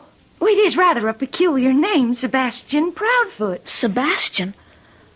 No, he shouldn't have been poisoned. Well, honey, if you get right down to it, nobody should be poisoned. But he wasn't supposed to.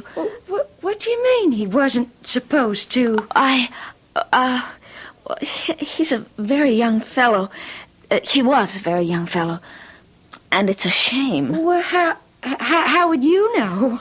Mama, I knew all those people. After all, when you pursue a career in New York, those are the people you meet. These people were all friends of yours? Of course. They were all friends of mine. I just don't understand about Sebastian Proudfoot. You see, he worked for Mr. Barney Hogarth. Barney Hogarth? Barney is the leading theatrical agent in New York. And he's the one I meant to... Well, you meant to what? Oh, nothing, Mama. You know me. I always talk to myself. That's because you have money in the bank. It was like poor Mr. Joseph Carroway said to me before he died. Always go back to where you came from and renew your roots. Well, we got plenty of roots that needs digging up in the south pasture. See you later, honey. Yes, Mama. Oh, Sebastian. Oh, poor Sebastian. I never meant to kill Sebastian. It was Barney Hogarth that I wanted to. How did I ever manage to kill Sebastian? How?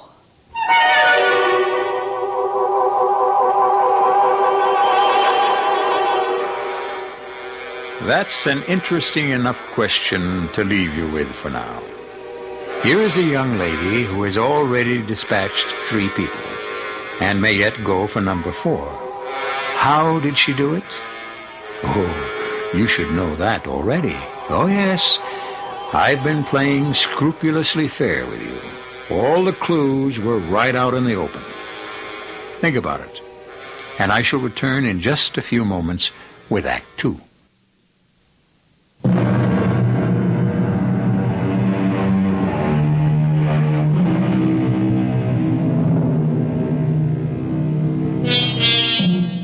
Her name is Selina. She's one of those honey blondes with bright blue eyes. There's laughter in her face and innocence in her smile. She's delightfully naive and refreshingly sincere.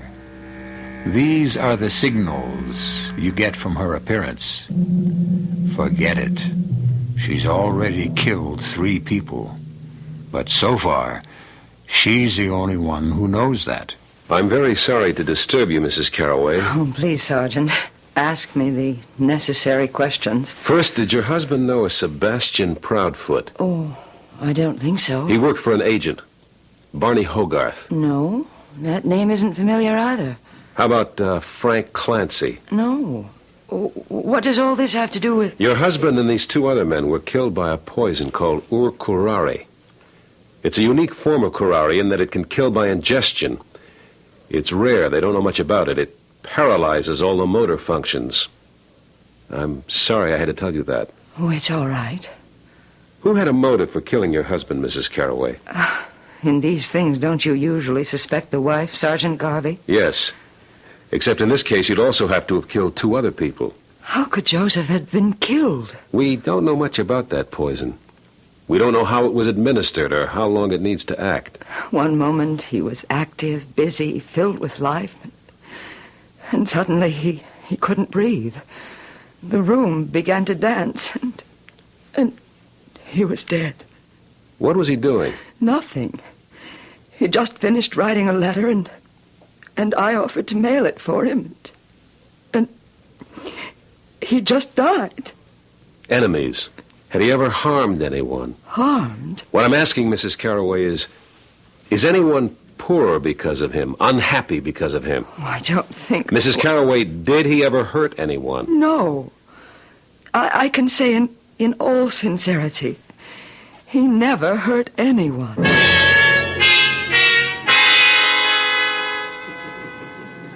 Well, if it ain't Sergeant Garvey. Have one on the house. Only if it's lemonade. What are you doing, celebrating? Now, what should I be celebrating? You are now sole owner of the rendezvous with Frank Clancy out of the way. Oh, so it really wasn't a heart attack, huh? Who killed him? Well, I didn't. If the joint was making a profit, I might have been tempted, but business today... Who killed him? Oh, Sergeant, 1 million people could have killed him. Popularity contests he could never have won. Just give me a few prime candidates. Well, I figure it's a dame. Why? Well, because he wasn't a guy who could, ditch a dame gracefully after he was through with her, if you know what I mean. Let's hear more. But some guys, Sergeant, when it's over, they know how to How to make a dame feel like she's not being tossed out. But him, I remember, it was a couple of, maybe 3 weeks ago. I come into the office, there's a dame there. She says to him, "I'll kill you, Frank." She threatened to kill him? Sure. Yeah, Frank used to lead him on, promise him a job here singing or dancing. He made a good thing out of that. Yeah, the dames had come across, but he never would. This particular dame, who was she? You know her name? No. Could you describe her? Yeah. Yeah, let me try to remember what she looked like.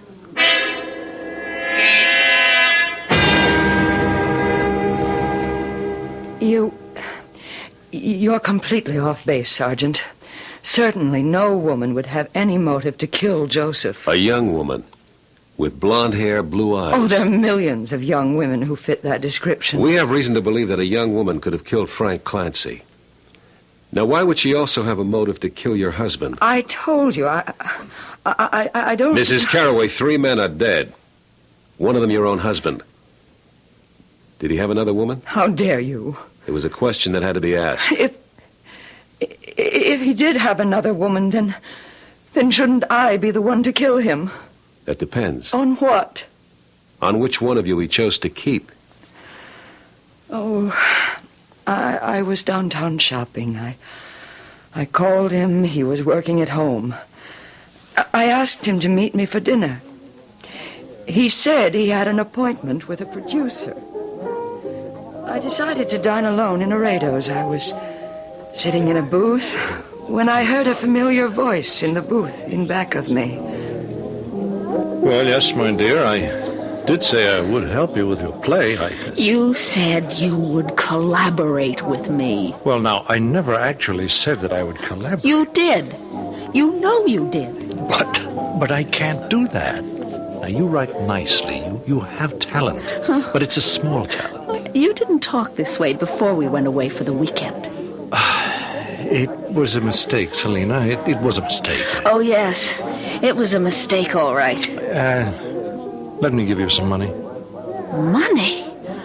If I wanted to sell myself, Well, to be brutally frank, my dear, you were willing to sell yourself for influence, for connections, for a career. Well, good for you.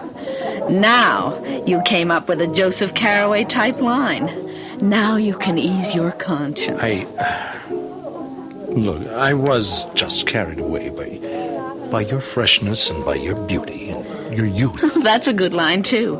Old, but good. Selina, please, I'll do anything for you, anything within reason.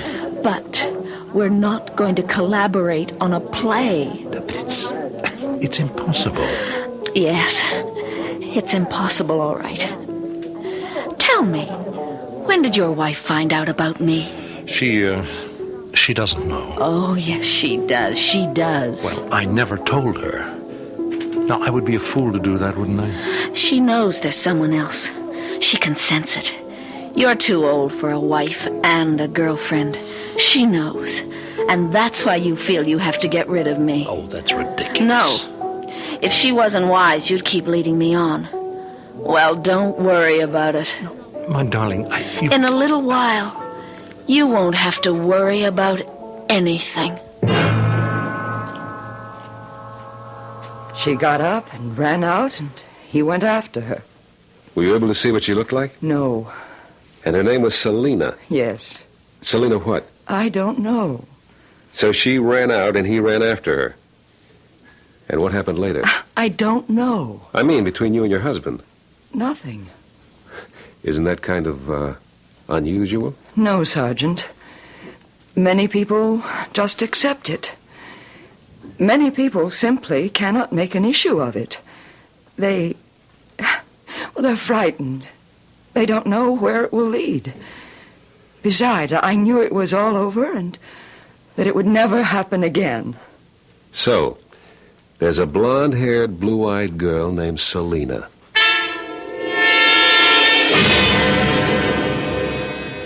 Sergeant, I told you before, in a diplomatic way, he didn't go out with girls. Does the name Selina mean anything to you? Selina? Blonde hair, blue eyes.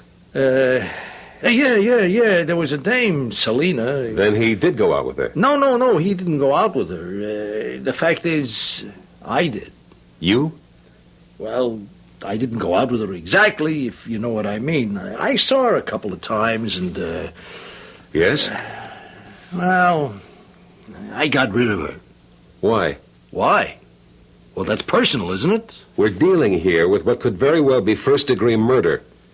Withhold any facts or evidence, and you're an accessory.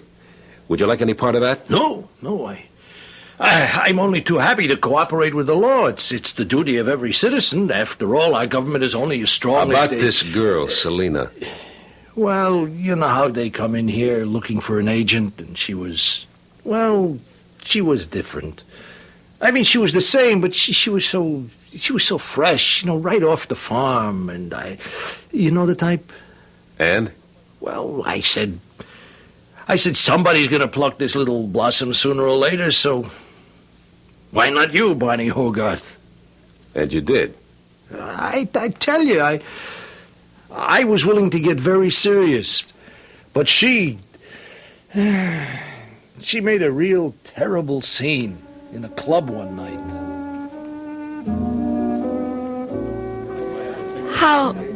How's the part coming, Barney? The part? Oh, great. Listen, honey, where are you living now? Shouldn't I be meeting the producer?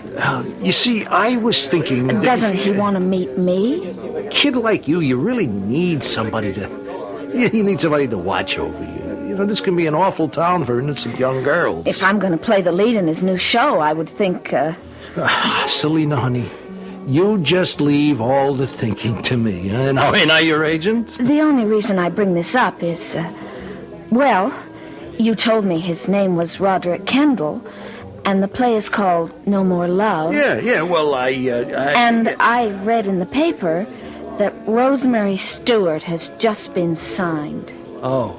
Well, look, you don't want to believe everything you read in the papers. You've been lying to me, Barney. No! Should I tell you how I know? I called Mr. Kendall. I spoke to him. You're kidding me. Kendall don't speak to nobody. Yeah, especially to you. But I called at lunchtime when his girl was out, and he answered the phone himself, and I said, "Sir, my agent Barney Hogarth told me you had agreed to give me the part." You said that to Roderick Kendall? And you know what he said? "Who's Barney Hogarth?" Oh, now, baby, you see, it's a joke. There never was a part for me. Look, I read the script, and I thought that you'd be great. And you lied to me. Well,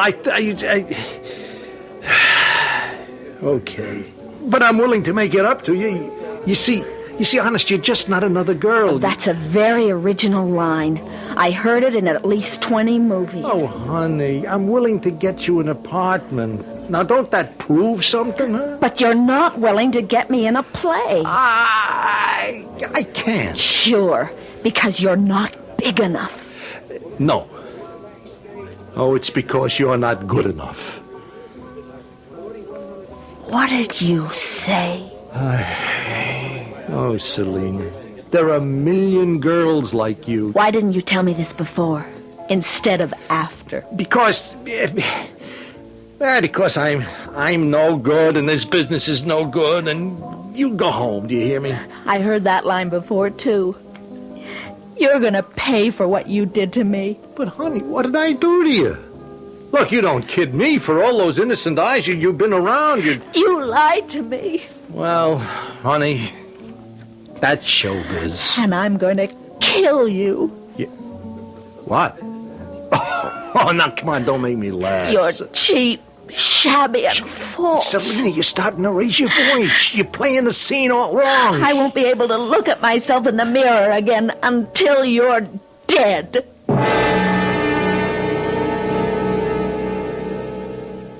She said she'd kill you. That's what she said, Sergeant. And she sure was mad enough. But if she was angry enough to kill you, why did she kill Sebastian?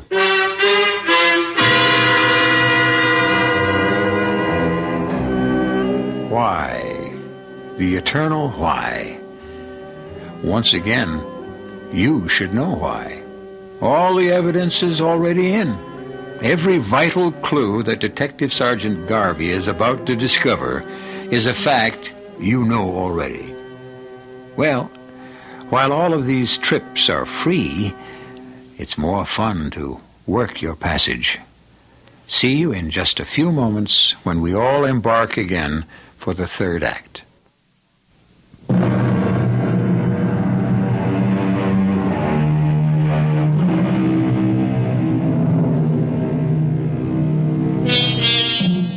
Her name is Selina. She has killed 3 men. Whether or not her cause is just is not for us to decide here below. Certainly, her reasons are the oldest reasons in the world. You know what they say about women scorned, women spurned, women betrayed? Believe it. Believe everything you hear. You're aware of what happened to several men who didn't. That's right, Sergeant. If she was mad at me, why did she kill Sebastian? You took her for a ride, Mr. Hogarth. Oh, you gotta believe me. I was really crazy about And Frank it. Clancy took her for a ride. And so did Joseph Carraway. But Sebastian... Hey, I remember now. She even liked him.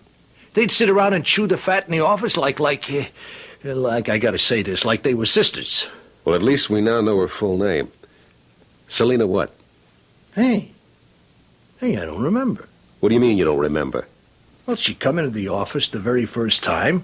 She says, I want to be an actress. And I says, what's your name, honey? She says, Selina, and I can't remember. Don't you have it written down? Yeah, well, you see, it was a long jawbreaker of a name. I think it sounded Dutch or Polish or, So I said, no, that can't be your name. We'll call you... And you see that calendar on the wall? The Jenkins photographers? Selina Jenkins. But her real name? Jenkins kind of fitted her, nice country girl sound. Where was she from? Well, it had to be a small town. Where? I never asked her. She said something about Pennsylvania or Ohio, maybe Indiana. Try to think. What's the difference? Once you cross the Hudson River, it all looks like Bridgeport anyhow. So, we have no way of knowing her real name or where she comes from. Now, look, I have to ask you to recall every circumstance surrounding the death of Sebastian, every detail. Mm-hmm. You called him into your office. Yeah, Why?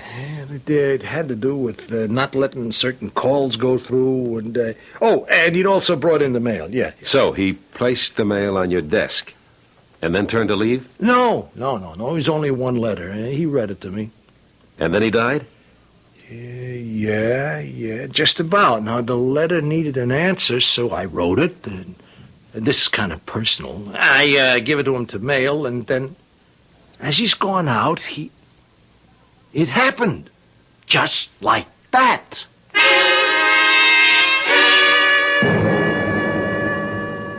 What's this, Selina? You about to leave? Yes, Mama. It's high time I was going back to pursue my career. Well, you could have a very nice career down here, honey. The oldest Franklin boy would marry you in a minute. I know, Mama. And he's got the farm and a partnership in the mill. And he's very smart. That's true, Mama. Good looking? Best looking boy in the county, Mama. I'll write you from New York. Oh, now it's a bad time of year for colds. Do you remember to take some of that bark Grandpa brought home from South America? Oh, Mama. You scrape off just a tiny, minute amount, the first sign of a sniffle. Not too much, though. They do say it can really lay you low if you go whole hog. Now, Mama, I know how to use it. And you remember, in case the people in New York don't know how to fully appreciate your talent, you come right back home, you hear? Yes, Mama. I hear.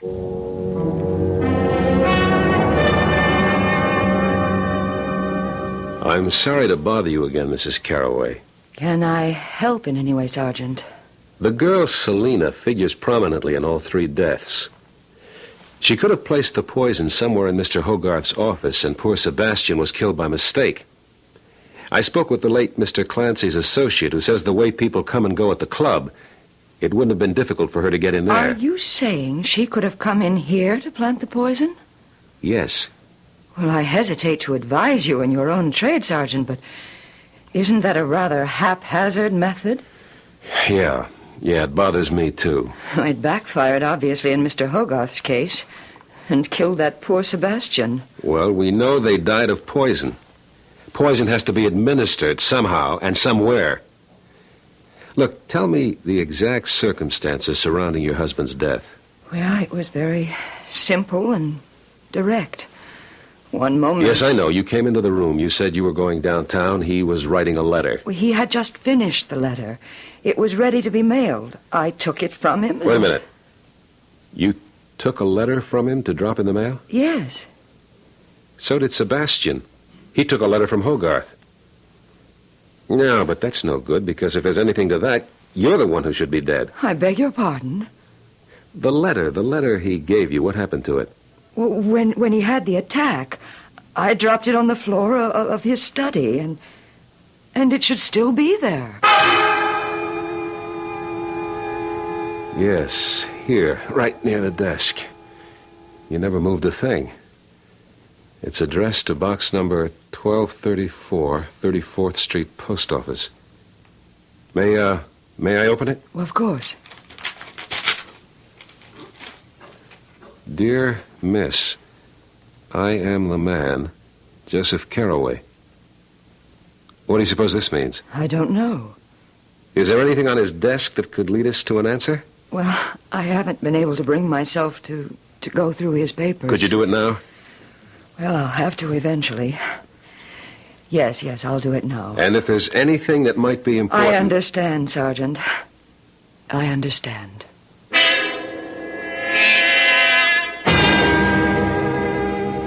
Well, yeah, I remember. I come running in here when I heard he was lying in there in his chair. Now, Jerry, think. Was there a letter that was ready to be mailed? A letter. Oh, yeah, I remember that. Yeah, Frank Clancy was not a guy who wrote letters. His motto was, never put it in writing. A letter ready to be mailed? Yeah, I remember. All sealed with a stamp. Yeah, I even remember it was addressed to a box number. What happened to the letter? What happened to the letter? I don't know. I guess it's still on his desk. You found me. I'm that same Frank Clancy.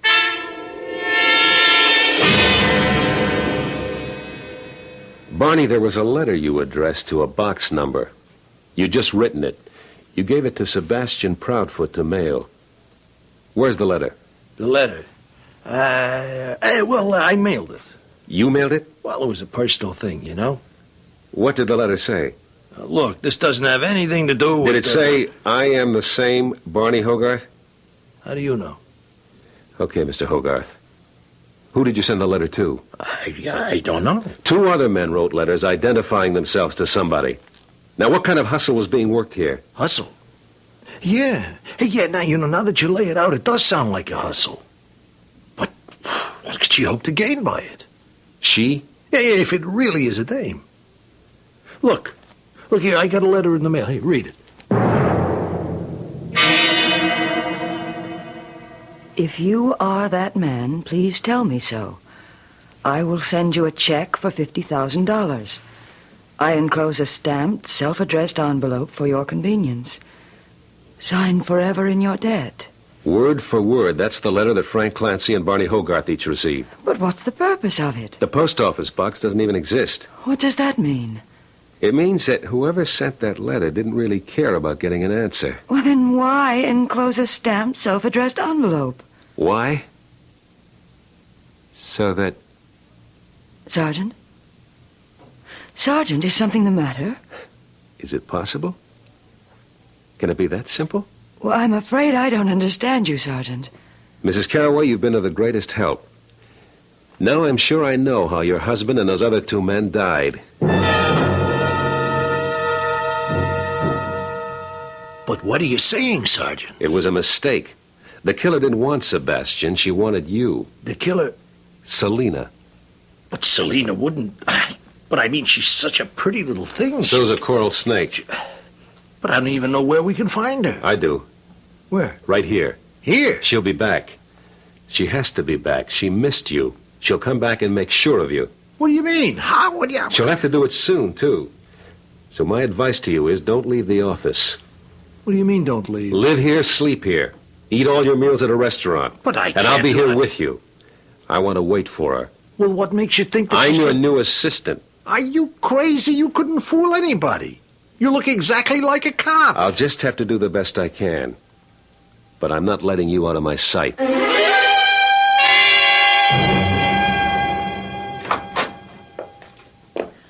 Hello.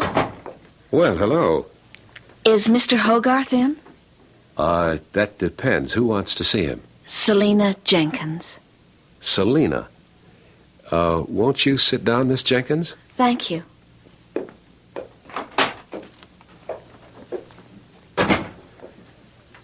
She's here. Well, why don't you arrest her? I have no evidence. But she wrote all those letters, didn't she? We can't prove any of it. But she threatened me. She threatened the other two also. Threats alone are not proof. But what are we going to do? We have to catch her in the act. But... But what? That's how the law works. You can't arrest someone before they commit a crime. But she's already committed 3 murders. We can't prove those yet. We hope to prove yours. Mine? The coffee pot's out near my desk. Now I'm going back out there. You mean she's alone out there? Don't worry. But suppose she has a gun. Did you ever think of that? She doesn't use guns. She's got this poison thing down pat. It works. Now, I came in here to give her a chance to doctor the coffee. Oh, I hope you know what you're doing. If you knew what you were doing originally, I wouldn't have to be here in the first place. Mr. Hogarth is tied up just now, but he asked you to wait. He's angry with me, I know. I behaved foolishly. But I'm truly sorry now. I know I'd forgive you. You're such a flatterer. Oh, excuse me. Yes, Mr. Hogarth. Oh, you want those Allied contracts? I'll bring them right in. Oh, well, it's always one thing after another. I better bring him a cup of coffee, too. Yes, he certainly loves coffee. He said for you to wait. He wouldn't be long.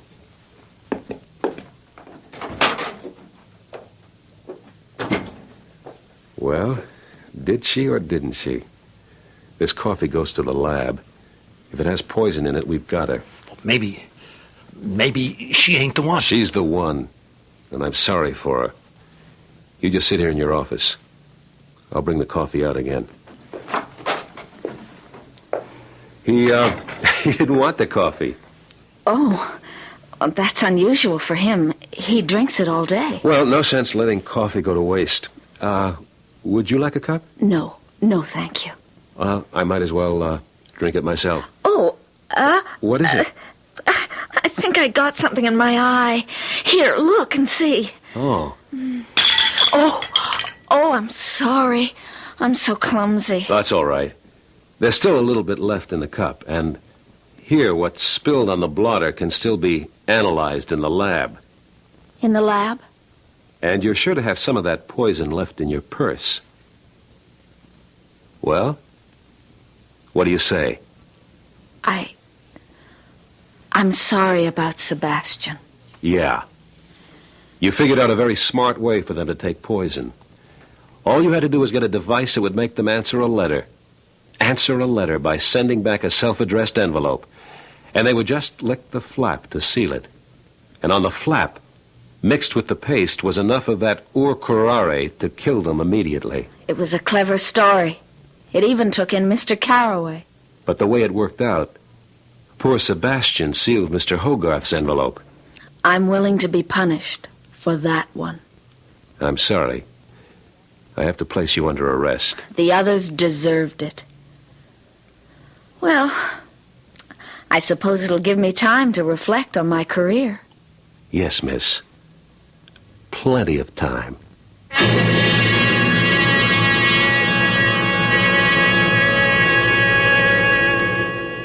Not as much as you might imagine. There were women on that jury, and her story must have touched a universal chord of sisterhood. Anyway, she'll come out still relatively young and still beautiful. So if she should ask you to help further her career, be discreet and be here, for I shall be back shortly.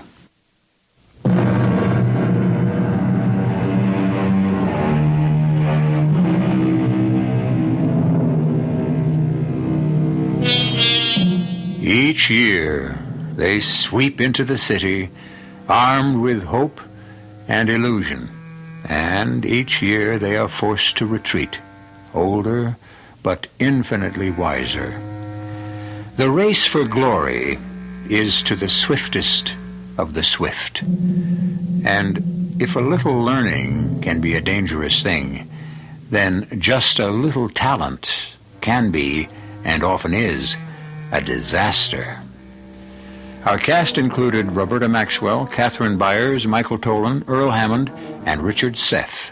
The entire production was under the direction of Hyman Brown.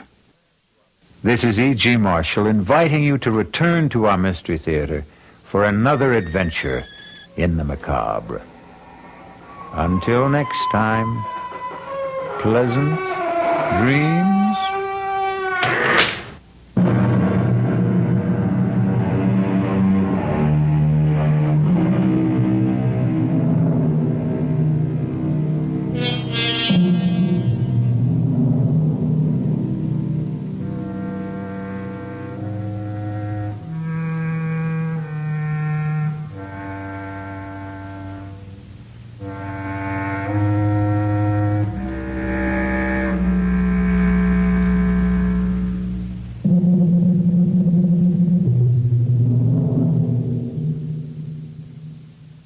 The CBS Radio Mystery Theater presents...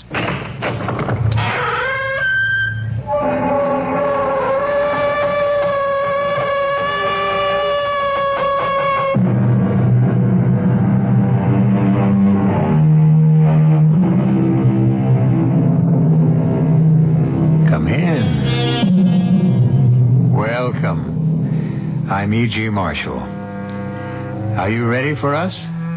We trust you are, because we propose to deal with the most obscure of subjects, that of death. Some people never speak of death, while others can't stop talking about it. We have chosen in the next hour or so to consider it calmly, perhaps philosophically, with a minimum of agitation, and naturally to arrive finally at the most fascinating question of all. What, if anything, comes after? What comes after, Joe? After what? After we've, packed it in. Nobody knows, Harry. I know. Oh, Harry. I'm going to go on, Joe. I am. Somehow, somewhere, Harry Cantor is going to go on.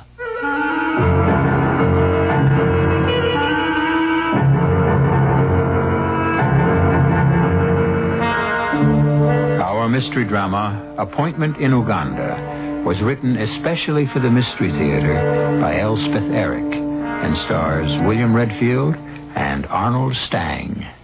It is sponsored in part by Sign-Off, the Sinus Medicines, and Anheuser-Busch Incorporated, Brewers of Budweiser. I'll be back shortly with Act One.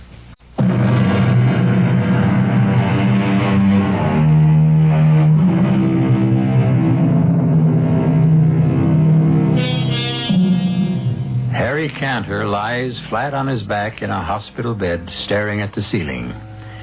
Across the room, a sturdy, middle-aged nurse sits in an armchair. It is very quiet.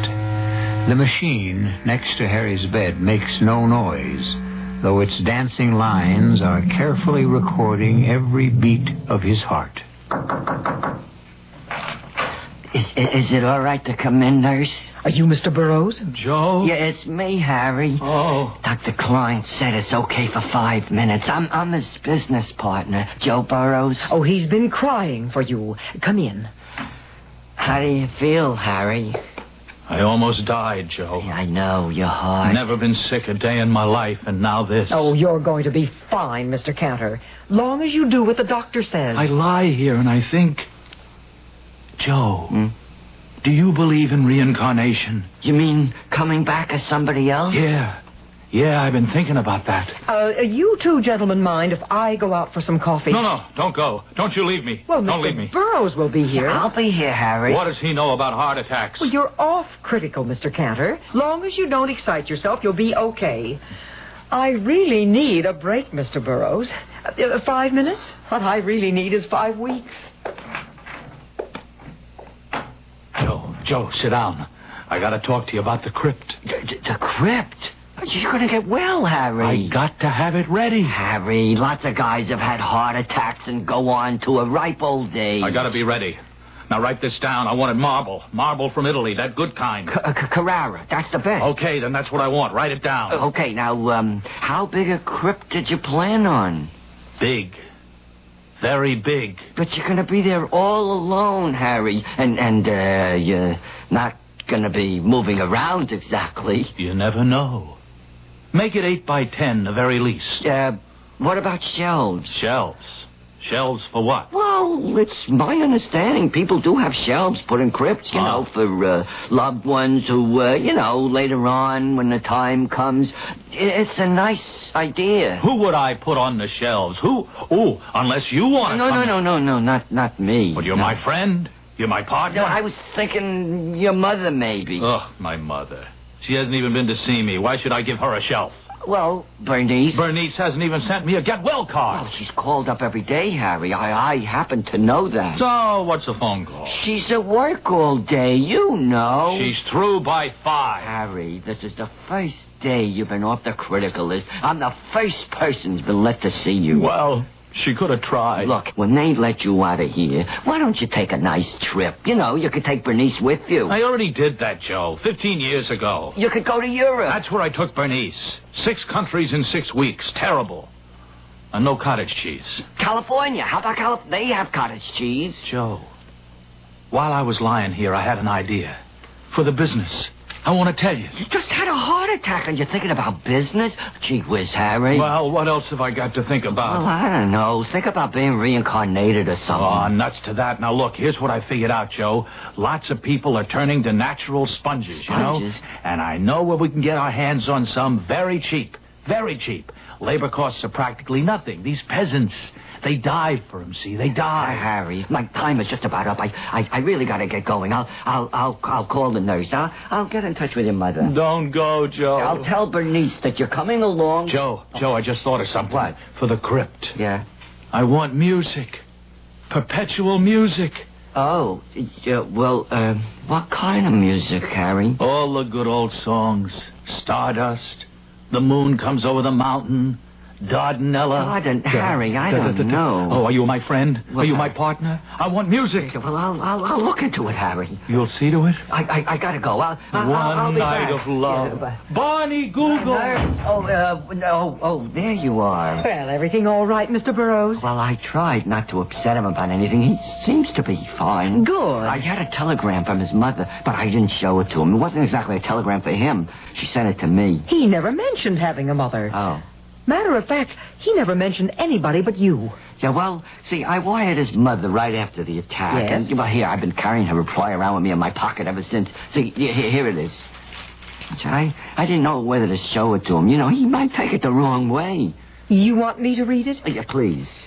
Harry is too mean to die, and tell him I said so. Yeah, see, his mother's kind of a joker at times. You ask me, she's one smart old lady. That man in there is too mean to die.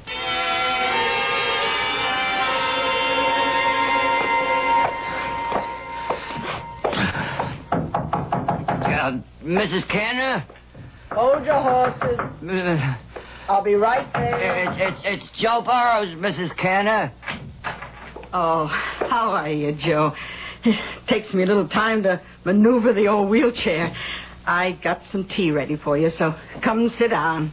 Boy, you sure get around in that thing, Mrs. Canner. Oh, well, practice makes pretty good. Oh, come on, sit down. Oh, yeah, thanks. I saw Harry yesterday, Mrs. Canner. They say as long as he doesn't excite himself, he's going to pull through in great shape. I didn't show him your telegram. Harry knows what I think of him.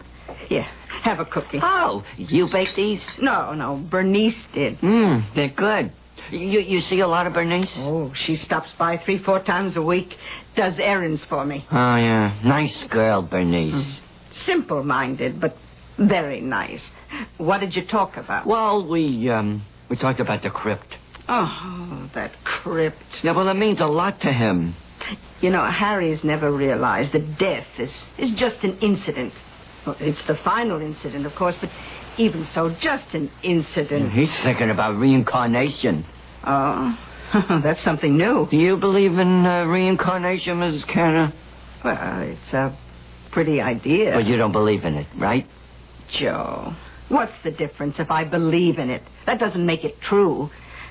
On the other hand, if it's true, it'll happen anyway. Now, what else did you and Harry talk about besides that silly crypt? Oh, not too much. I, did bring up the question of having shelves built into the crypt. Shelves for what? Cancel checks? No, well, as a rule, they're for those nearest and dearest. I mean, if that's what they want. Oh, it's not what I want. Shut up in a tomb with Harry for eternity? Oh, no. No, I'm going to be placed gently in the ground up at Fargus Falls. That's where I was happy with Harry's father. I still have the house, Well, I suppose I ought to go see Harry at the hospital. Oh, I think he'd like that. He won't like it, but he'll hate it if I don't. Well, should I tell him that... Well, tell him I'll get over there soon. And Joe... Yeah? Tell him I'm sorry. Sorry for everything.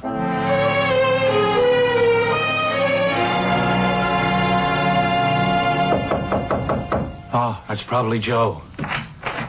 Hello, Mr. Burroughs. How is he? Oh, he's coming along fine. Come on in.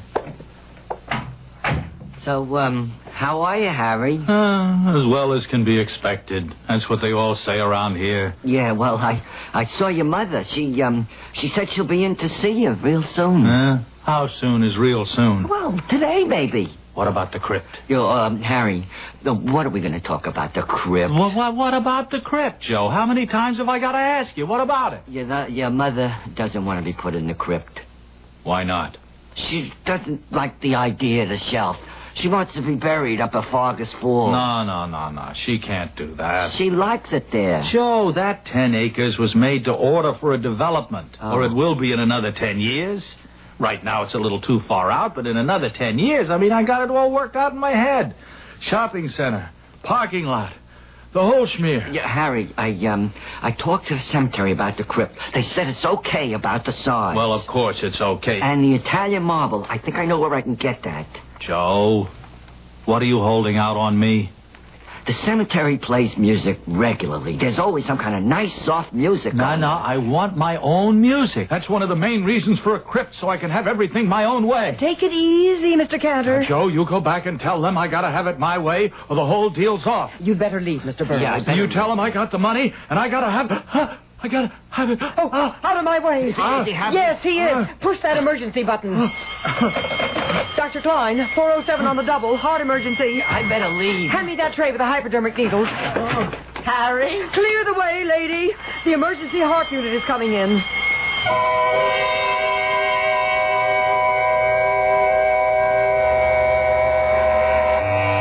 There is no more satisfying and awesome sight than a group of people doing what they have been trained to do, what they do best.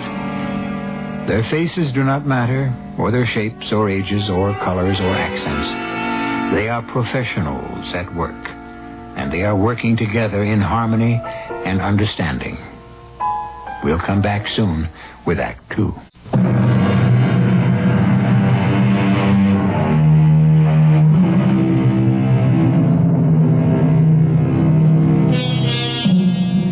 At the close of our first act, Harry Cantor had just suffered his most severe heart attack.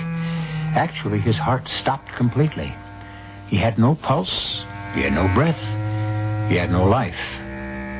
Where, you may ask, was the soul of Harry Cantor? Where had it gone? Where is it now? A pertinent and awesome question. One we shall now attempt to answer.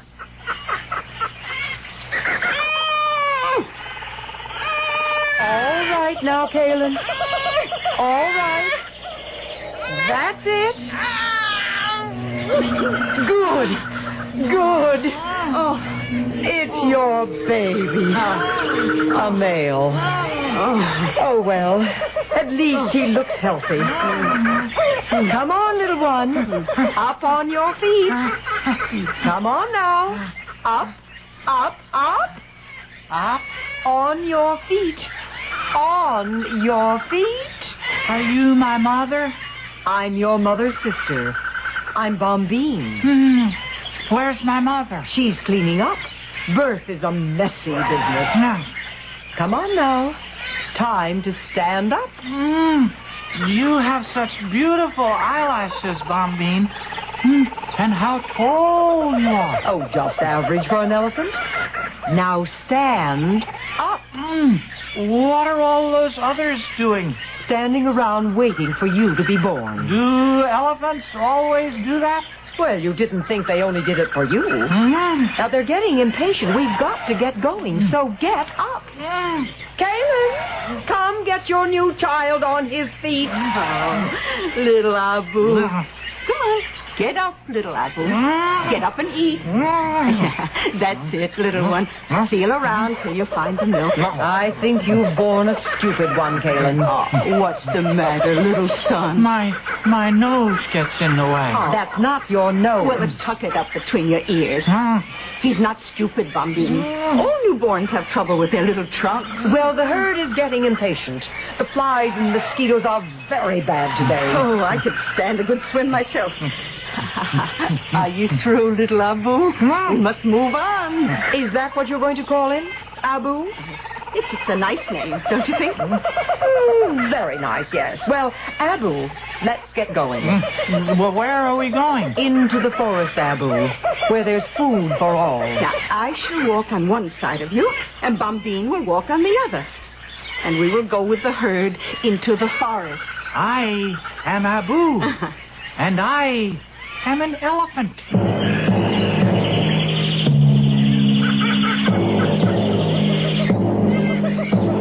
What are we looking for, Mother?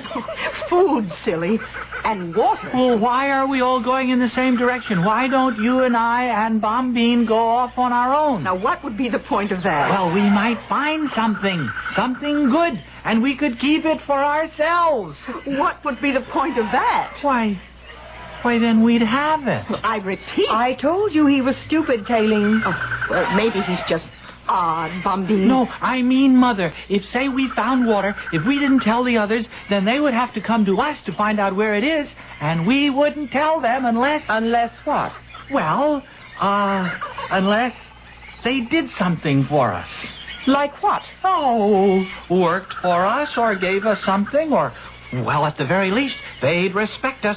They'd think we were very superior and wonderful. We are all very superior and wonderful, Abu. But the three of us would be more superior and more wonderful, don't you see? Oh, what I see is that you have a lot to learn, Abu. And a lot to unlearn. Where do you get these peculiar ideas, Abu? They sort of pop into my mind. Abu, you must understand that elephants have the marvelous gift of finding water. And we find it not just for ourselves, but for all the other animals, too. All of them? All.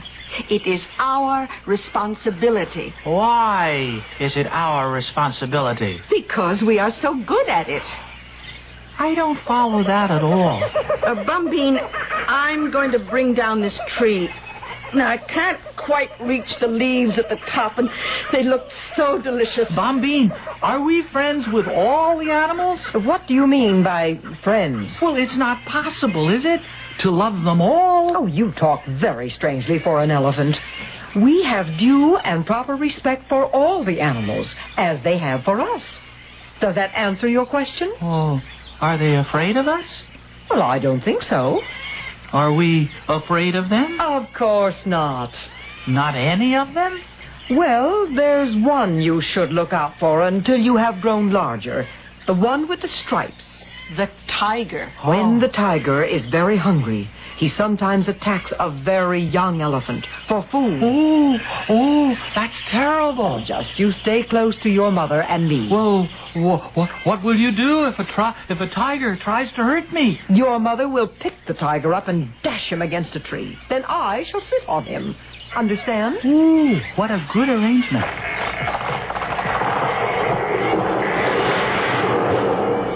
There now. Your mother has knocked down the big tree. Come. But all the little animals are eating too. The elands and the dick-dicks, everybody. Why not? Well, but it's our tree. Who said it's our tree? It's part of the forest. Come on now. I'm hungry.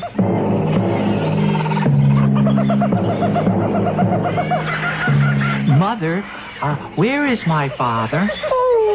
Around somewhere. I'll bet I know where he is. I know. He's at the head of the line. He's the leader. Oh, Bombine, did you hear that? Abu says his father is leading the herd. I told you he's a strange child. Well, why shouldn't he be leading the herd? I'll bet my father is the strongest, the wisest, the cleverest, the most handsome. Do shut up, Abu. I won't shut up. Mother, Bombine hit me with her trunk. She had every right. And it won't be the last time. Every elephant in the herd has the right and the duty to punish you when you get too impudent and talk of things you know nothing about. All I said was my father is probably our leader. Our leader, my dear little stupid, is a female. Is it female? The oldest, the wisest female of us all. But that's wrong. Mother! I have been cursed with a stupid male child, Bombine. Pardon me if I say I told you so. No, but wait. If the male elephants don't lead, what do they do? Oh, let's see. Well, they sort of hang around. They are very agreeable. Very companionable. And then there's something else.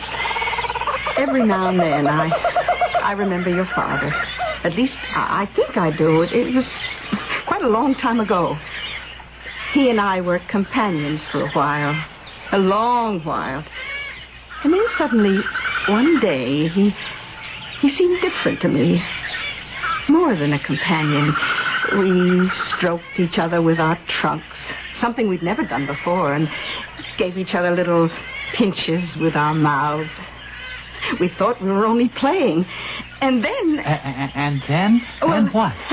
Well, then I noticed that his ears were flapping wildly, and his tail was whisking back and forth. I was surprised. And then I felt that my ears were flapping and my tail was whisking crazily. Oh, my, I was so excited. I felt that he was the only elephant of the forest for me, and that I was the only elephant for him. It was a wonderful day. I remember it rightly. But you must remember it. Oh, it was seasons and seasons ago, Abu. A long time. And now you are here. I want to meet him. Which one is he? Oh, heavens, I don't know. I'm going to find him. I'm going to ask around. If you have any sense, Abu, you'll stay here. I'm just going to join the males and talk to them. He hasn't any sense, Caleb. The males don't care too much for young elephants, Abu. Just the same, I want to try. Abu, let him learn, Bombine. Let him learn the hard way.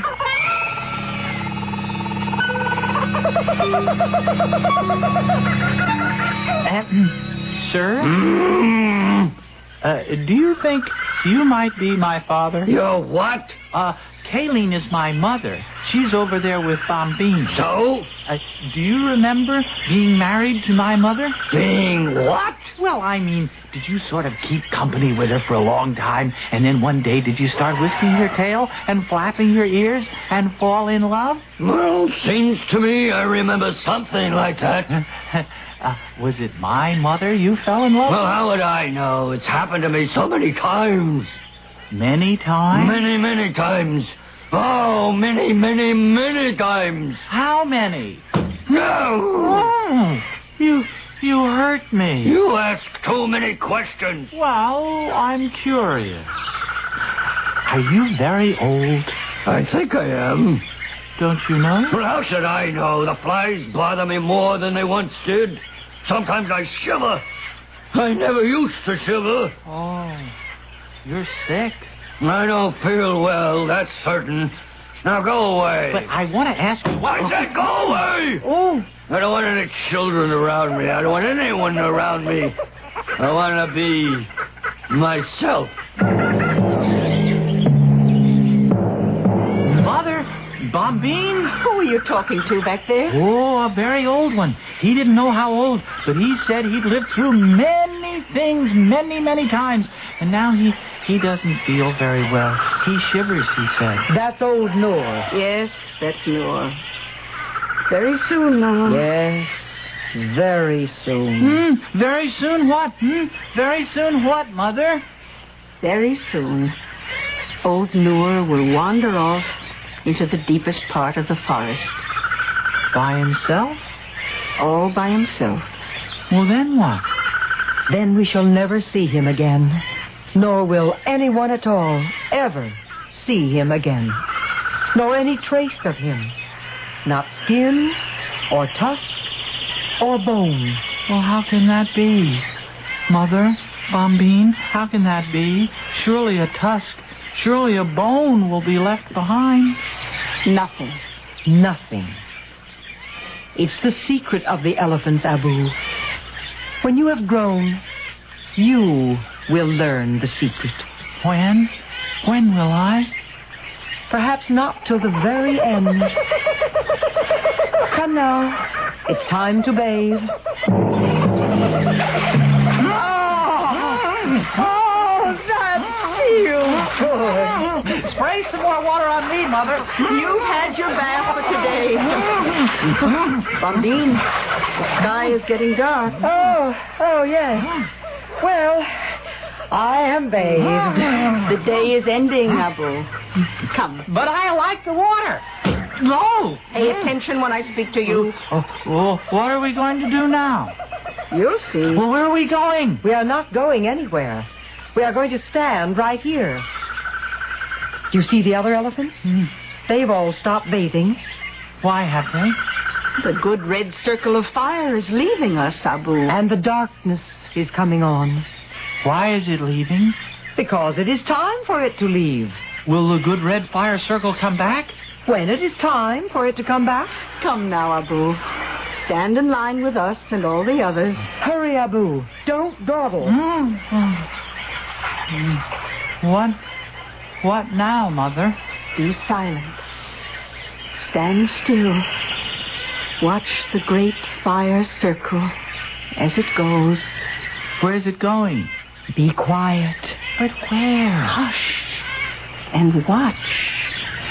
Oh, Mother. Please, Mother. What are we doing, Mother? Mother, are we praying?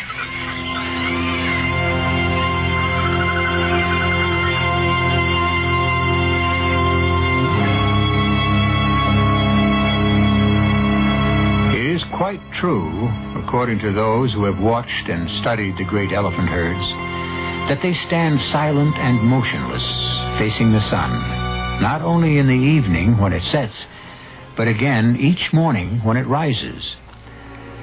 We are too ignorant or too far removed from our natural heritage to know just why it is they do this. There is no obvious reason, no apparent advantage, no material gain. So perhaps the answer to Abu's question is, yes, the elephants are praying. I'll be back shortly with Act 3 of our strange tale.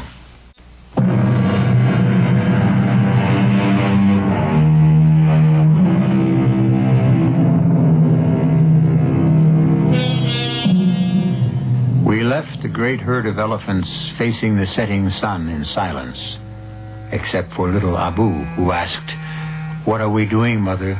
Are we praying?" It may very well have been. How do we know that it wasn't? That the elephants were praying for the return to life of one Harry Cantor. At least it looks that way as we return to Act 3. Back in your own little Betty Boo, Mr. Cantor? Does it feel good? Bombine? I'm your nurse, Mr. Cantor. You remember me? Where's Mother? Outside. You can see her when you're stronger. How's Noor? Did he die? You're the one almost died. Oh, it was a near thing there. Your heart stopped for 6 whole seconds. Oh, it must have been more than 6 seconds. Well, you were in intensive care for 2 weeks. Am I alive? Alive? You are alive, and you're going to go on living. Only this time, you'll do as you're told. No excitement like before. Ah. You've been very sick. Are you warm enough? I'm going to put this extra blanket over you. What happened to your eyelashes? My eyelashes? You used to have such beautiful long eyelashes. Were they false? Mr. Cantor, I have never worn false eyelashes in my life. Or false anything else. I'm sorry, Bombine. My name is... Well, never mind. You just rest. Are we going to take a bath? You want a bath? Well, I'll ask Dr. Klein. You don't have to ask anybody. We'll just wander down to the river when it gets cool. Mr. Cantor. Just before the sun goes down. That's the beautiful time. Yes. And then the big, good red circle goes away for a while. It does? Mm-hmm. And we pray. You pray? I don't know exactly what we pray for. Uh-huh. Maybe for it to come back, or maybe we just say thank you. I never knew you were religious, Mr. Cantor. I'm not. I never have been. I don't know anything about religion. Well, now, do you think you could go to sleep now? I think so. Do you want me to pull the blinds? No. I want to watch the sun go down. Then I'll go to sleep.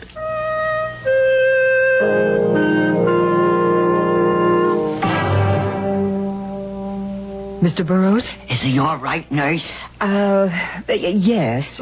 Can we see him? Well, he's sleeping right now. When he wakes up? Yes. But I think I ought to tell you, he may seem a little strange. Strange? Oh, what do you mean by strange? Well, different. He talks sort of funny. His speech is impaired. Brain damage? No, nothing like that. Well, then what? Well, he asked me what happened to my eyelashes. Oh, did anything happen to your eyelashes? Of course not. Then he called me Bombine and talked about going down to the river to take a bath and praying to the big red circle. Oh, Joe, you think maybe... Maybe we should call in a psychiatrist. Well, not yet. Anyway, he's not strong enough. But later? Mrs. Cantor, remember your son did have cardiac arrest. For 6-8 seconds, his heart was not beating at all. He was dead? Well, yes. But he's very much alive now. Oh, when I walked into that room, my son was dead. Now, Mrs. Kent. I'll never forgive myself. Nurse, listen, when he wakes up, will you call me? Maybe I better go in and see him first. Yes, I think maybe you had. Yeah. Then you can sort of, you know, prepare his mother for what to expect.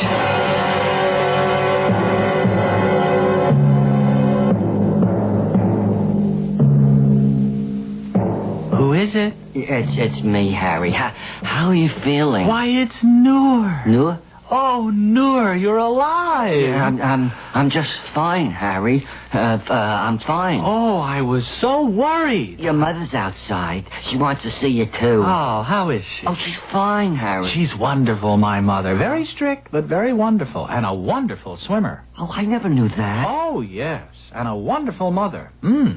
Very strict, though. Harry, maybe I better not stay too long. No, stay. I know you don't care too much for children, but I want you to stay. Harry, I'm Joe. You know, Joe Burroughs. I'm your partner. I'm your friend. You're not Noor? No, you don't look like Noor. I'm Joe Burroughs. Your mother's waiting to see you. Your girl, Bernice... She'll be around later. Joe Burroughs. My partner. My friend. Right. We're in the import-export business, Harry. You remember? You were talking about some kind of deal to have to do with sponges. You remember before? Sponges? What? Yeah. What do we want with sponges? Yeah, well, nothing. You just thought if you could buy up all the sponges. Well, what for? But for nothing, Harry. Absolutely nothing. You see, we are very wonderful, superior beings, Joe. We are? Therefore, we must be responsible. Act responsibly. I mean, you understand? Well, I'm not sure I do. That's because you're not an elephant. I'm not an... I'm an elephant, Joe. I mean, I was an elephant, and my name was Abu. When were you an elephant, Harry? For a little while. Oh. Just for a little while. How was it being an elephant? Beautiful. You're not an elephant anymore, are you, Harry? No. No, I'm just Harry Cantor. But I'll never forget being Abu, and the sun going down, and all of us standing in a line. Harry, I think I know what happened. When your heart stopped, you do know your heart stopped there for a minute, don't you? Everything stopped. Harry, you died for a minute, and Harry, you were reincarnated. You were reincarnated into an elephant. Is that possible? Oh, I don't know if it's possible, but it happened. That has to be what happened. Maybe. Oh, positively. I hope you're right. Only Joe. Yeah, Harry, what? The next time my heart stops. Oh, there isn't going to be any next time. Well, there has to be sometime. And what if I'm not reincarnated into an elephant, Joe? Oh, but you would be. No, what if I was reincarnated into a tiger, Joe? And my own mother sat on me.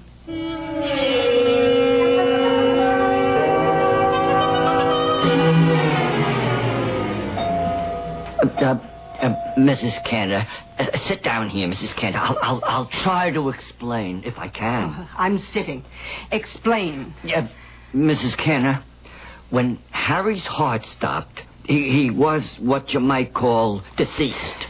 Dead? Yeah, well, in a way, yes. He was departed. But the emergency unit, see, they came rushing in. Oh, they knocked me down almost. I never saw such a hurry. Yeah, well, with all that, they brought Harry back to life. Oh, so he's all right again. He's all right, but... So what's all the worry? Mrs. Cantor, during those seconds, while Harry was not of this world, if I may put it that way... Oh, put it any way, but get on with it. He was not Harry Cantor. He was... For heaven's sake, Joe, what was he? He was an elephant, Mrs. Cantor. Harry?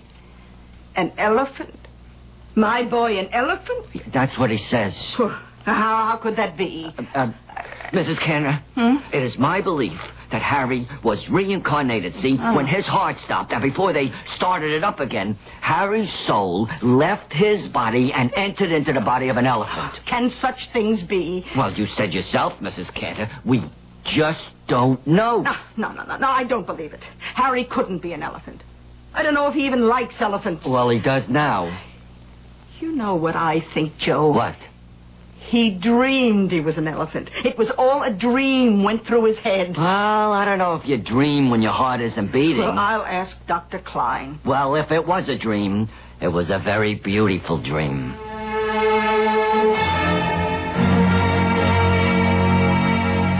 So you see, Ma... Oh, I love you to call me Ma.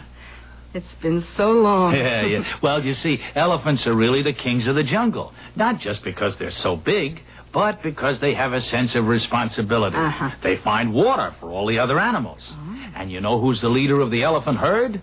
A woman. The oldest and the wisest woman elephant. Would you believe it? Oh, that's the best thing of all. And the men elephants, you know, they sort of hang around together, except every so often they get excited and flap their ears and whip their tails around. And the female elephants do, too. And that means they're in love. You know, you learned a lot in your dream, didn't you? Wasn't a dream, Mother. Wasn't a dream. I was there. I was one of them. If you say so. I was Abu, the elephant. Whatever you say, Harry. I mean, I don't mean to contradict you, Mother. Oh, that's all right. Well, you see, you don't understand because you've never been an elephant. Well, I'm looking forward to it. Ma, I just thought of something. What happened to Abu? Did he die? Oh, no, I hope he didn't die. But if I was Abu, and now I'm Harry, what happened to Abu? Now, son, I think... let me see. I think that in a dream, a person can be all kinds of things. No, Ma, that isn't it. No, because you see, it wasn't a dream. I was Abu. My soul, Harry Cantor's soul, entered into Abu the second he was born. And it stayed there a little while, and now it's come back into me. But it's still Abu's soul, too. And as long as I live, I'll have the soul of Abu inside me. Not a bad thing. Mother, the big red fire circle is leaving now. Oh, you mean the sun is going down? Yeah, so, let's be very quiet, Mother, very quiet. Let's not talk at all.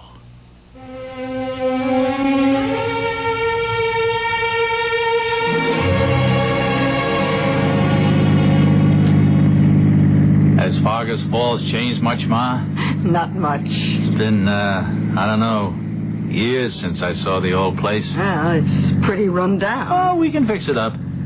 If you want to, Harry. Maybe not. Maybe we'll leave it the way it is. Are the trees all there? Everyone. And the brook? Still running. That's nice. That's nice. Oh, Harry, I'm glad you're taking an interest in the old place. Interest? I'm going to live there. You are? But what about the business? Oh, I don't know. Joe can run that. I'll sell it to him. Maybe I'll give it to him. Oh, it won't do so well without you. Joe's a very nice fellow, but you were always the brains. I got different brains now, Ma. Once you're an elephant, you never forget it. Oh, did I tell you I asked Bernice to marry me? Oh, you did? Oh, well, what did she say? Well, she sort of whisked her tail and flapped her ears. No, I mean, she said yes. She said yes. Do you think she'll like living in Fargus Falls? Oh, I think she'll love it. We'd want you to live there with us, Ma. You mean that? Well, you're the oldest and the wisest, aren't you? Oh, if you say so. Hey, we're almost there, aren't we? Turn left, up ahead, down that little road. I can smell the water. Turn here. I remember. Look, there's a chipmunk. Yeah, look. And a raccoon. Hey, a raccoon. And there's birds. That's a cardinal. I know a cardinal. I remember cardinals from way back, right? Oh, Ma, look, there's the woods. That's right. And the house is just beyond. Let's stop right here for a minute. Beautiful, isn't it? Yes. Quiet. Yes. Peaceful. I always thought I'd like to be buried here when the time comes. Yeah, I'd like that too. When my time comes. Oh, I thought you wanted a crypt in the cemetery with shells. No, that was a crazy idea. I'd like to be buried here. Or maybe, just maybe, I won't be buried at all. Oh, well, what did you have in mind exactly? Maybe, Ma, I'll just wander off into the woods by myself. And no one will ever find any trace of me. Not skin, or bones, or hair, or anything. Well, how can that be possible? Something like that. It's the secret of the elephants, Ma. And only the elephants know.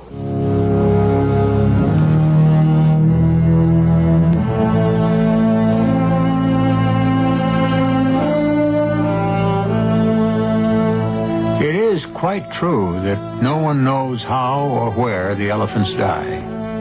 No traces have ever been found. But the zoologist Ivan Sanderson gives us this to muse upon. I have a feeling they just lie down wearily on their sides in some cool place of their beloved forest. I believe they love life as much as we do, however hopeless it may sometimes seem to them, as to us, and however useless it may in the end prove to have been. I believe they may cry a little at the last. I'll be back shortly.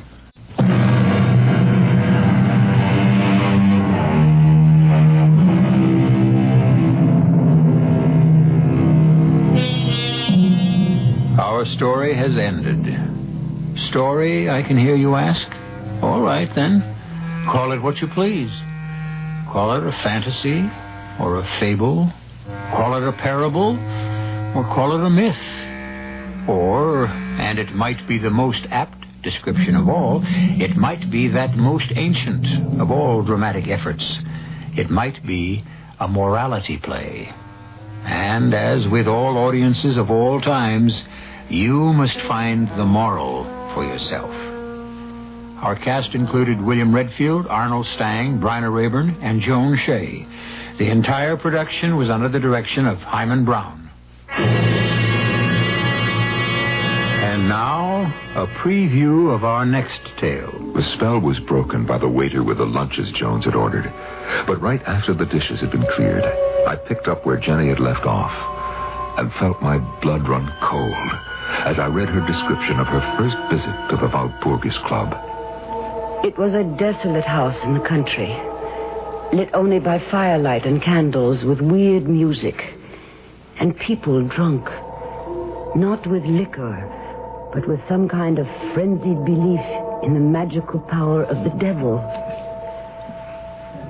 As Krasuski took me through the various rooms, he watched, and then asked perceptively, You'll find this amusing. That disappoints you? Not at all. But I must warn you that this is literally playing with fire. With hellfire? Radio Mystery Theater was sponsored in part by Anheuser-Busch Incorporated, Brewers of Budweiser, and Sign-Off, the sinus medicines. This is E.G. Marshall inviting you to return to our Mystery Theater for another adventure in the macabre. Until next time, pleasant dreams. And now, Mystery Theater.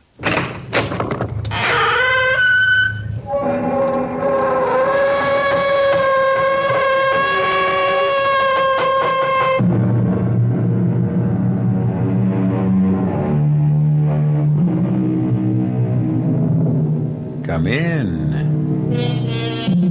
Welcome. I'm E.G. Marshall. Ancient civilizations are remembered for a variety of reasons. Egypt for her pyramids, the grandeur that was Rome, the glory that was Greece.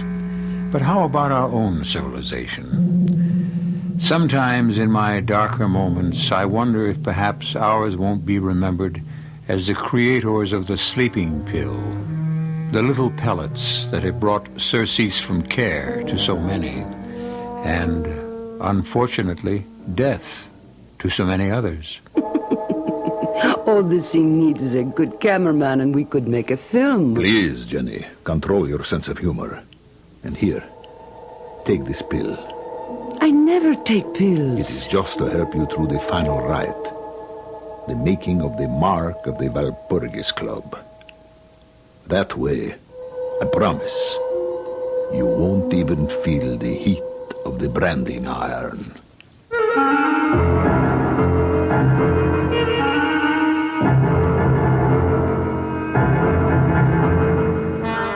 Our mystery drama, Woman from Hell, was written especially for the Mystery Theater by Murray Burnett and stars Joan Lovejoy.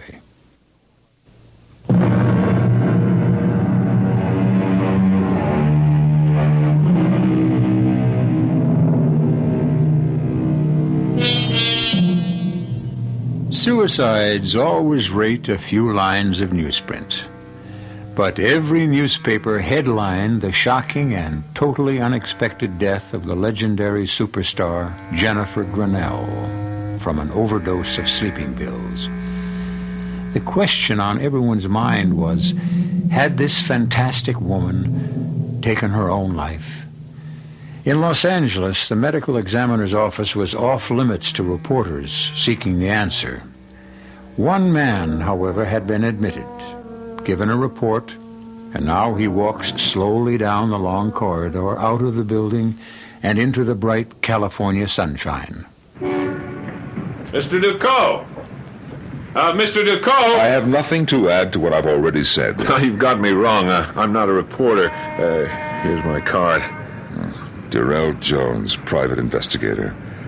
I have no need for a private detective. But I need you. You see, someone's hired me to look into this death. Then I'm not the only one who feels there's something very strange about this so-called suicide? You can say my client has some doubts. And who's your client? Oh, come on, Mr. Ducot. You know that information must be confidential. Good day, Mr. Jones. No, wait a minute. Where are you going? To my car. It's in the parking lot. Okay, if that's the way you want to play it. Have you ever thought how much better your chances are of proving your wife didn't commit suicide if you had some professional help? That was my introduction to Mr. Durrell Jones. Other introductions are in order. My name is Lawrence Ducot, the man who accompanied Jennifer Grinnell through life. Her only husband. But a husband who remained so discreetly in the background throughout her flamboyant career that only her intimates knew she was married. Nevertheless, I loved her, and I could not allow the world to believe she'd taken the coward's way out. And so I found myself in a quiet restaurant, drinking coffee with Durrell Jones. I'd like to know why you're so sure that Jennifer Grinnell didn't commit suicide. I should know. I was married to her. We lived apart, but we kept in touch. Oh, give it up, Ducot. You're never going to make anyone believe you and Grinnell had a close relationship. I was under the impression you were going to be of some help, but you're just the same as the police. I don't know why you bothered to ask me to talk. Because I'm getting paid to do a job, and you've made a lot of waves by going around insisting she never would have killed herself. I'm no expert, but don't most suicides leave a note? Not all of them, but more do than don't. There was no note. A point, but not conclusive. Do you believe in extrasensory perception? Now, there's something that would look great in my report. No hard evidence, but husband says that his ESP tells him Grinnell was murdered. How about a tape recording? You have a tape proving she was murdered? No, not exactly, but if you want to come out to my house, I think you'll find it interesting.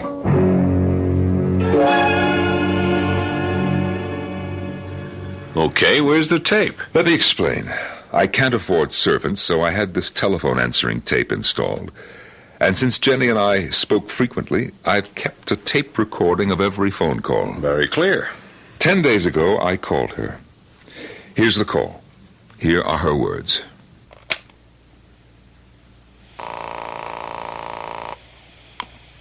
Hello? It's me, Jenny. Oh, Larry. I'm so glad you called. You're in trouble, aren't you? Yes. Money? Oh, worse. Can I help? I was just writing a letter to you. You can tell me about it. Oh, no. No, not over the phone. You're frightened. Now, what is it, Jenny? The one secret I ever kept from you, my pet. Well, tell me. The letter I have just written to you, it should explain enough. Goodbye, love. You were so sweet to call. Jenny, don't hang up. Jenny. Now that you've heard that conversation, what do you think?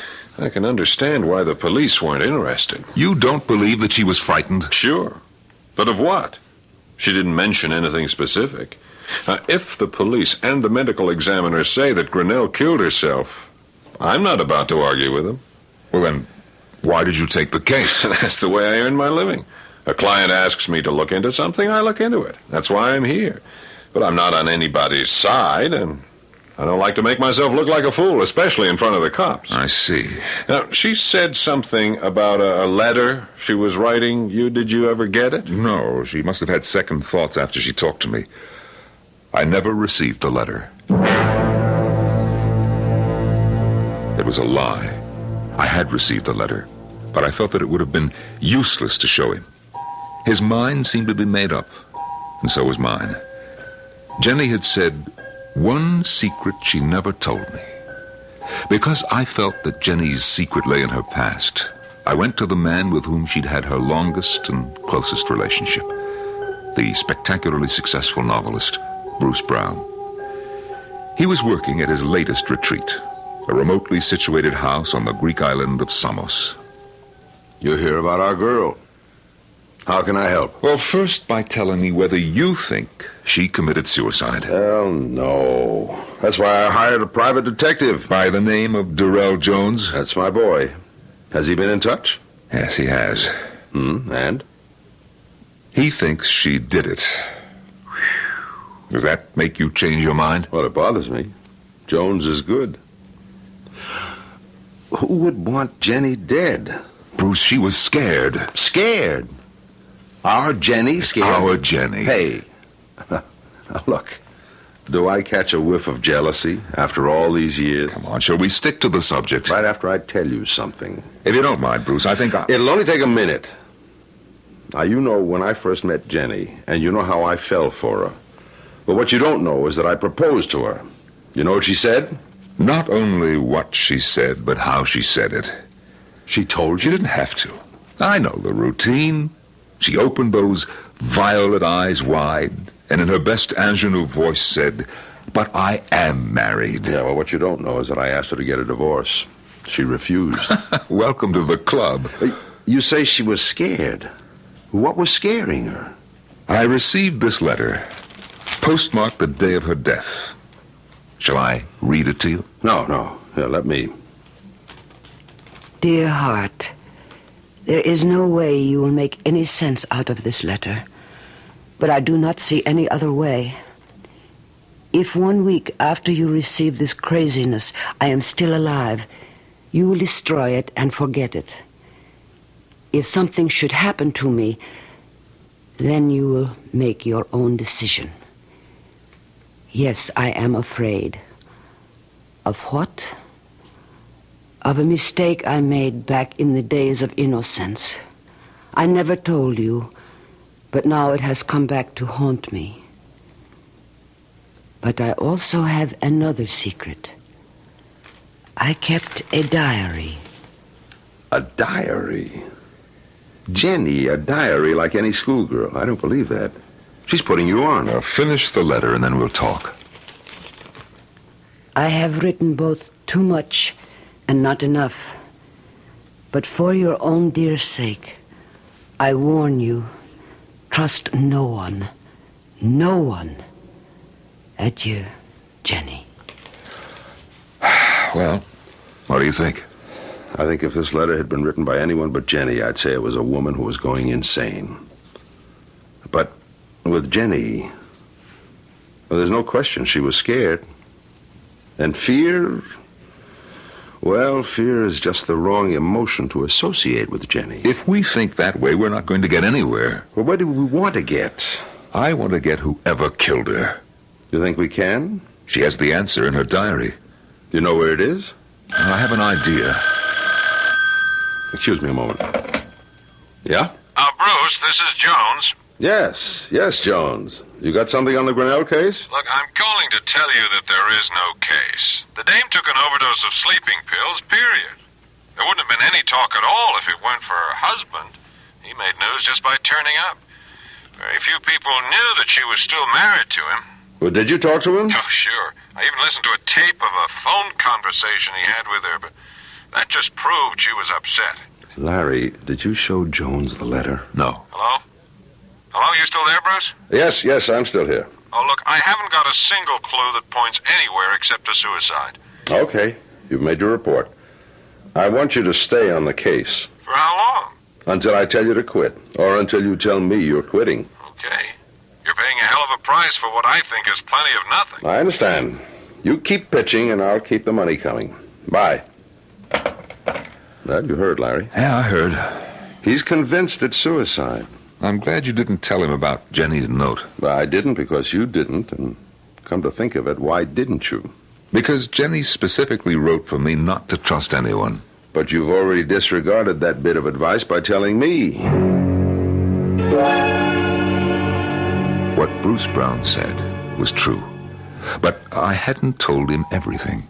I hadn't told him that Jenny's favorite song was La Vie en Rose, or that I felt Jenny was trying to tell me something about the diary and how to locate it.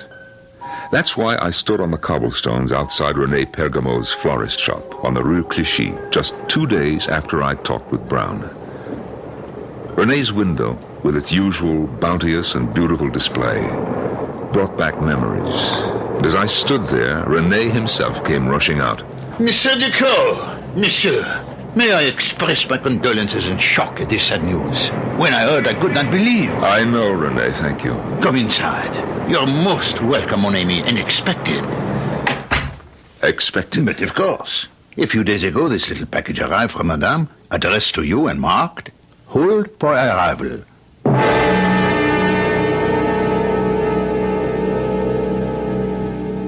There are people who have actually died from fright. Medical testimony bears that out. The question in our tale seems to be, can fear actually drive a person to take his own life? A logical answer would be some people. But would a woman like Jennifer Grinnell be driven to this act of desperation? We'll be back with the answer right after these messages.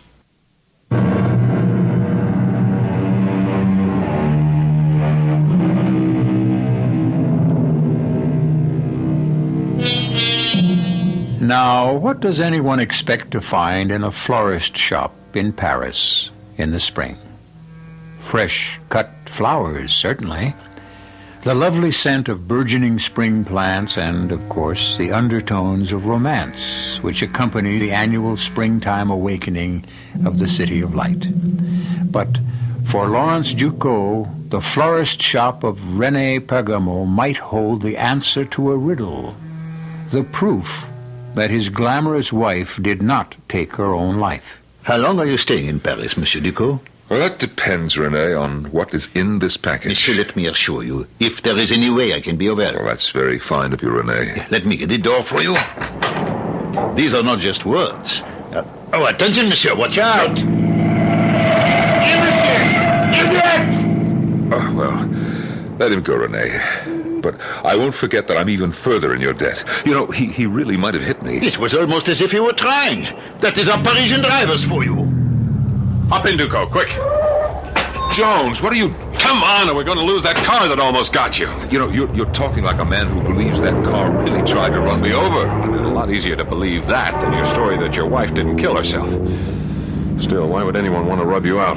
Because, perhaps, of this package. Ah, damn. We lost him. Now, what's such a big deal about that package? It's my wife's diary, complete up until the day of her death.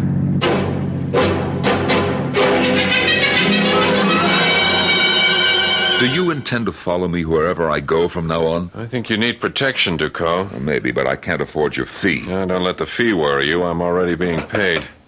Oh, room service, please. Is your client paying for this, too? Of course. Oh, yes, 2 special lunches, the filet of sole and a carafe of white wine to 731, Mr. Ducot's room. Thank you. If you've really got your hands on her diary, it might change a lot of things, but somehow I never thought of Grinnell as the type would keep a diary. Yeah, well, for once we're in agreement, but... here it is. Do you recognize her writing? I'll take your word for it. But before you start to read it, think. No one, not even you, suspected she kept a diary. Maybe there are some things she didn't want anyone, I mean anyone, to know. Jones, you're a fool. I was married to Jennifer Grinnell for 23 years, and I knew her a lot better than anyone guessed. We're not going to find anything in this diary she'd be ashamed of.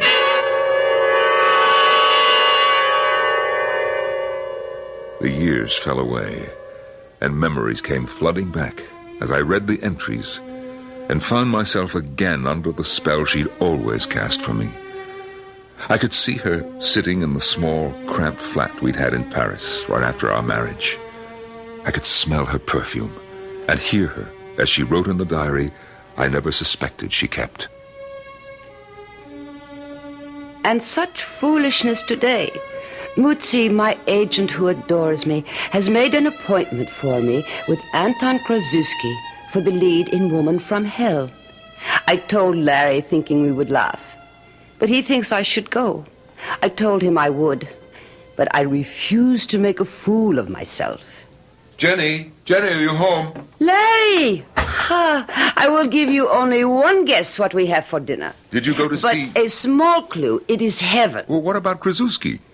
Did you like him? What did he say? Oh, he said I was a fat cow who would be fine as a milkmaid, but to play the lead in a picture as big as Woman from Hell... Oh, you're lying. Of course.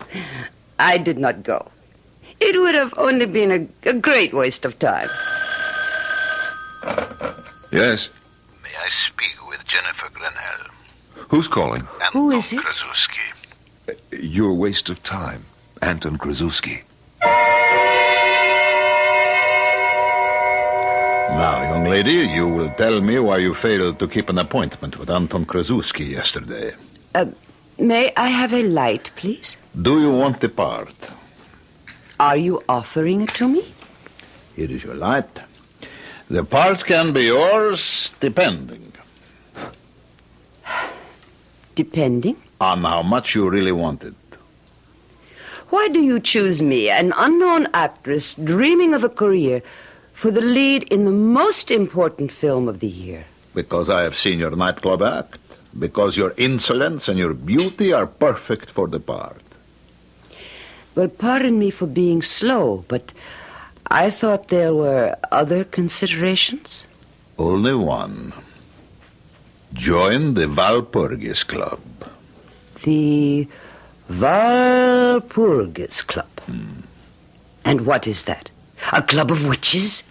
Exactly. It was a desolate house in the country, lit only by firelight and candles with weird music, and people drunk, not with liquor, but with some kind of frenzied belief in the magical power of the devil. As Krasuski took me through the various rooms, he watched, and then asked perceptively, You find this amusing? That disappoints you? Not at all. But I must warn you that this is literally playing with fire. With hellfire? A most exact description. And now I would like you to see the altar. The altar is impressive. But I was more impressed with the worshippers. They believed. And people who believe as deeply as they did can be dangerous. Krasuski was most cordial today when I again visited his office. It is my belief that you were born a witch. I only wish to reawaken your slumbering destiny, as I am sure I can make the hidden fire in your eyes burst into flame with the proper caresses. No doubt. But just what plans do you have for me in the Walpurgis Club, if I should join? You will be a star, believe me. The club has helped me in my career, and I know we can help you. I will do as I always have, help myself. What I was asking was, what does the club expect of me? Only to recruit members. And suppose I should fail? You fail? Unthinkable. But we are not monsters. As long as you sign the membership papers and are bound by our rules, you will find us most agreeable. You know enough about me to know that I like to make my own rules. Not in this game, Sherry. Not in this game. Ever.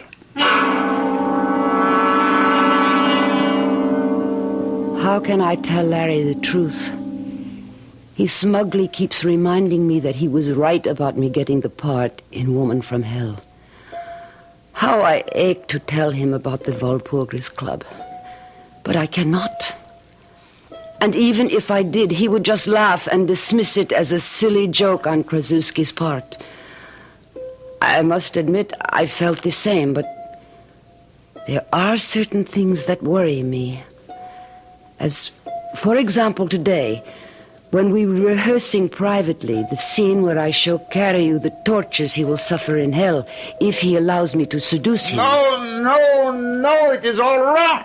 And how many men have you seduced, Anton? You will listen to me, because when this man takes you in his arms, he is doomed for all time. If you do not believe, how do you expect the audience to believe? This is your picture. And you are the woman I chose. A woman from hell would know. She would see immediately that this is a man who likes to suffer, who enjoys being tortured, so that he will have the best of both worlds, you in this and eternal punishment in the next. You know this and you are amused. I am not confused. Tell me, Anton, how do you know all this? Don't you know? I have a hotline directly to hell. I do not like it. I do not like it at all. But I cannot withdraw now, and the picture promises to be a success. It is almost frightening, the knowledgeability that Anton shows about the workings of hell. I even accused him of it the other day during a break on the set. But why should you question my knowledge of witchcraft and diabolism? You and I belong to the same club.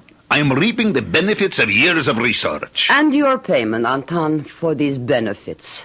How much is it, and when is it due? I will tell you. Or perhaps you will know when the picture is finished.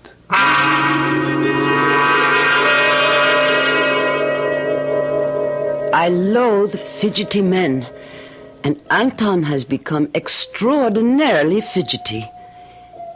He has also become a bore about other men. He blames everything upon Hollywood and the Klieg-lit frenetic quality of our success. But this is nonsense, and he knows it. When are you seeing him again? You mean Bruce? You are forgetting an obligation to the club to which we both belong. I cannot help it if I am not a good saleswoman. Isn't that an understatement?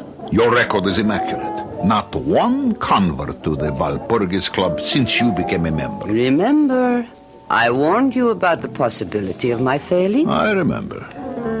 And now it is I who have to warn you.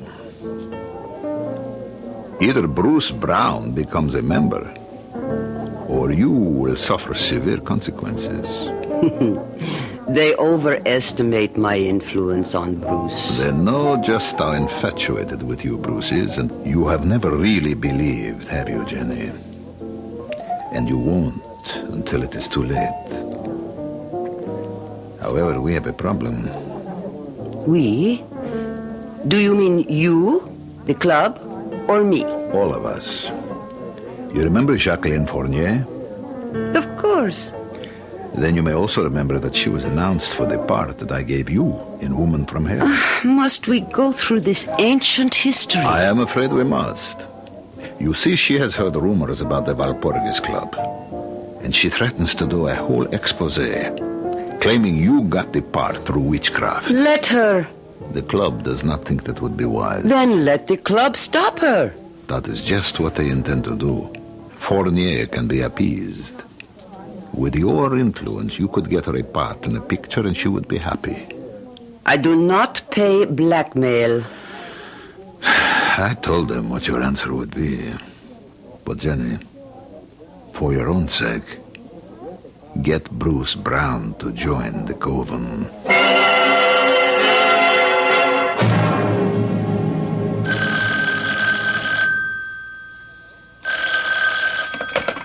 Hello? Have you seen tonight's paper?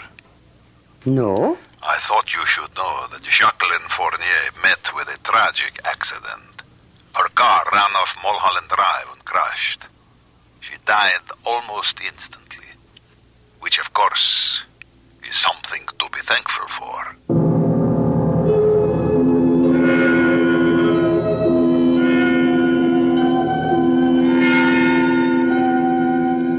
Accidents can happen anytime, anywhere. And today, everyone knows what you mean when you designate a person as accident-prone. On the other hand, would we be so willing to say someone was accident-prone if we knew that a coven of modern witches wanted that person dead? That knowledge bothered even the strong-minded Jennifer Grinnell. I'll be back shortly with Act 3.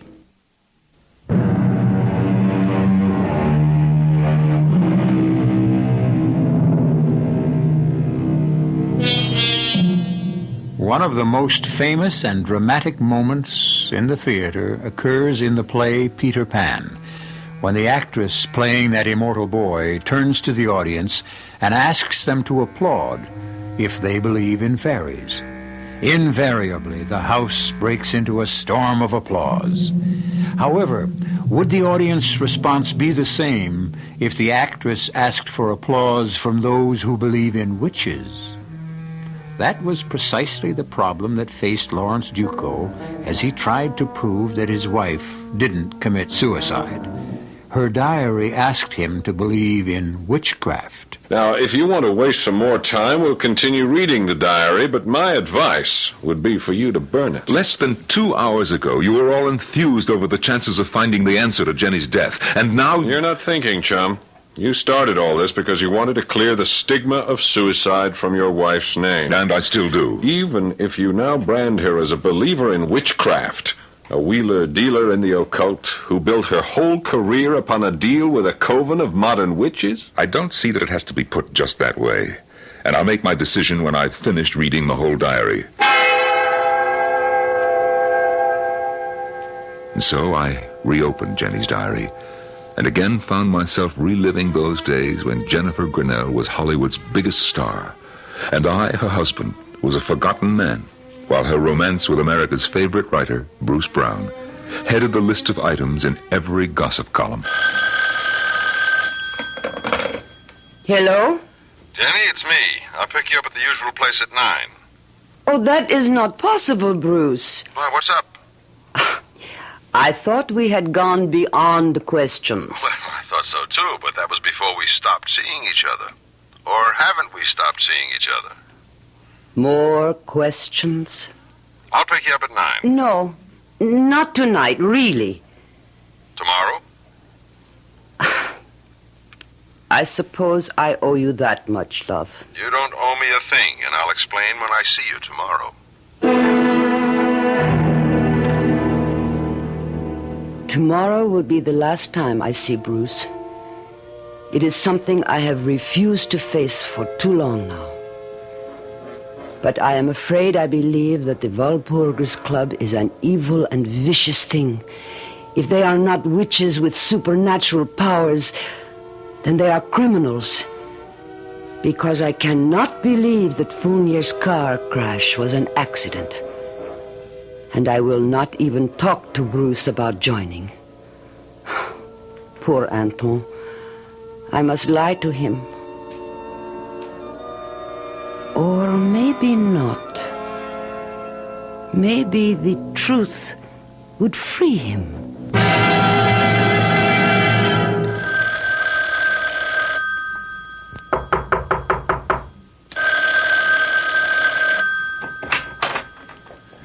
Come in, Anton. Isn't that your phone I hear ringing? Yes? Why don't you answer it? You know me better than to question me, Anton.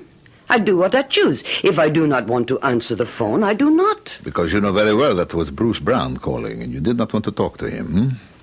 So? You have deliberately broken off your relationship with him. And if I have? If you have done something I have never known you to do since we met. You have broken your word. So I have. And it is about time you should find the courage to break yours also. Don't talk to me of courage.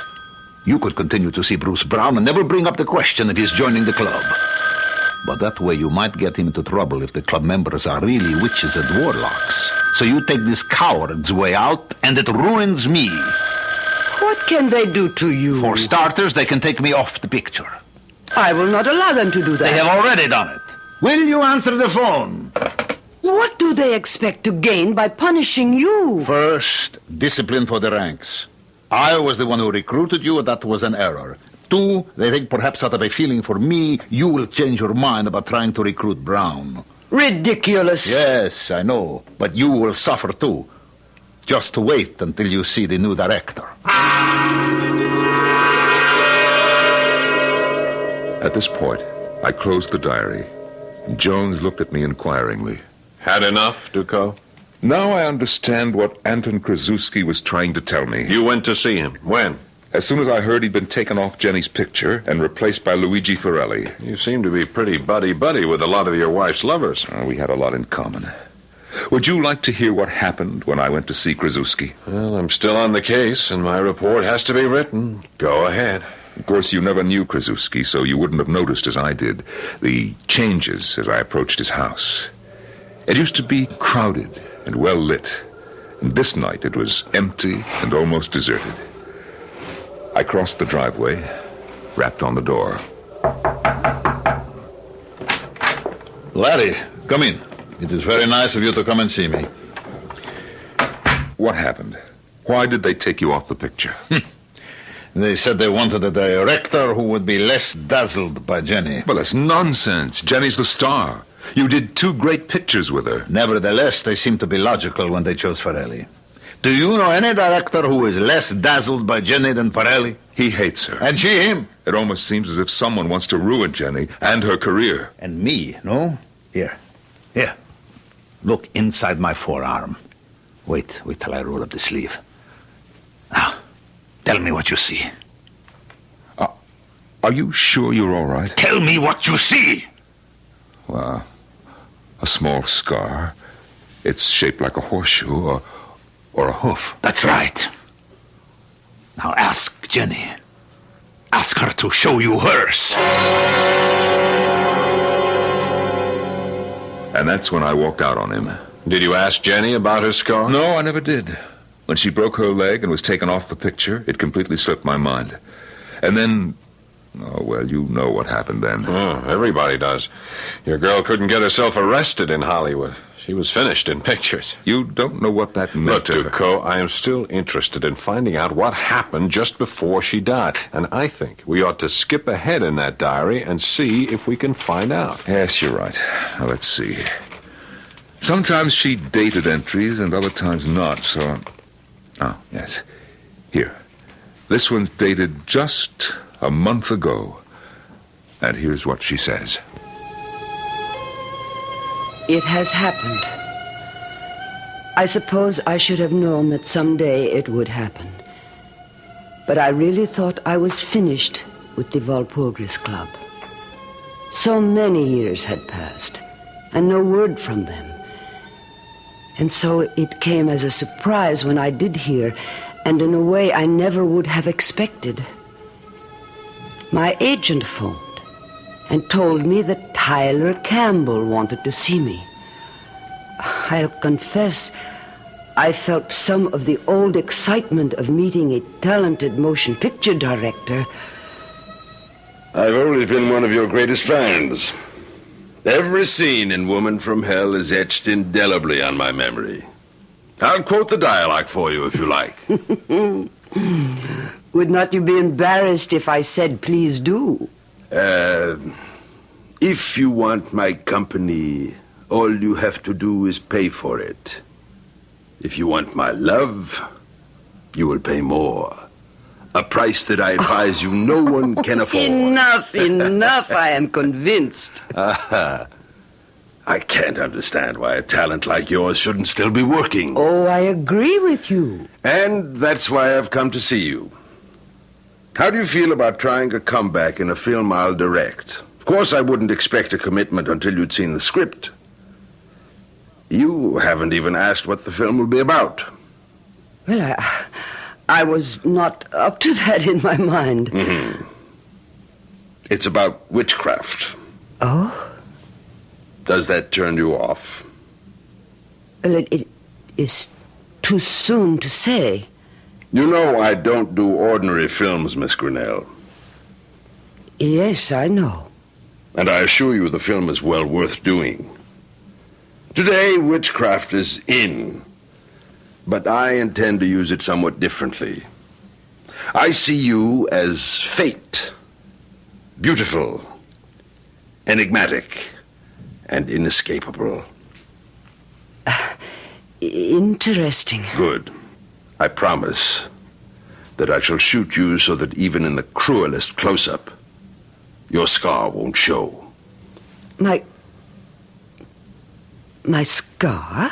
Don't tell me that little mark inside your wrist is no longer there. Even plastic surgery won't eradicate it. And it's exactly the same as the one I have here, behind my ear, see? Yes, I see. So this was all a trick. You are a member of the Walpurgis Club. In good standing, Miss Grinnell. Which is more than I can say for you.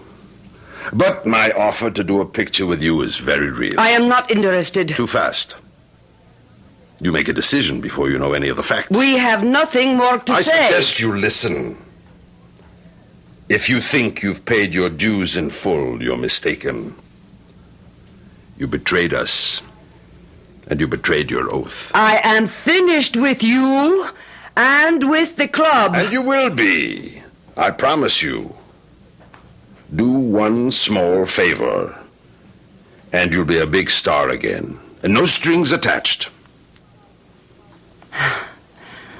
How do you mean, no strings? You will be allowed to resign from the Walpurgis Club. The only member in its 300-year history to be given that privilege. I have already resigned. I have not been to a meeting What we have in mind does not necessitate your going to a meeting. You've heard of Jason Albright. Who has not? He is the 6th or 7th richest man in the world. Mm-hmm. Did you know that Jason Albright is one of your greatest fans? No. He's worshipped you for years. How nice. Jason Albright is very ill. In fact, he's terminal. Well, that is too bad. My fan club will be reduced by 1. True enough. But you can make a dying man very happy. Simply by talking with him, visiting, spending a little time with him. Are you out of your mind? Why would Albright has no heirs. His will leaves all his money to various charities. But wills can be changed. I see. Of course. Simplicity itself. Nothing for you to do except spend a little time with Albright.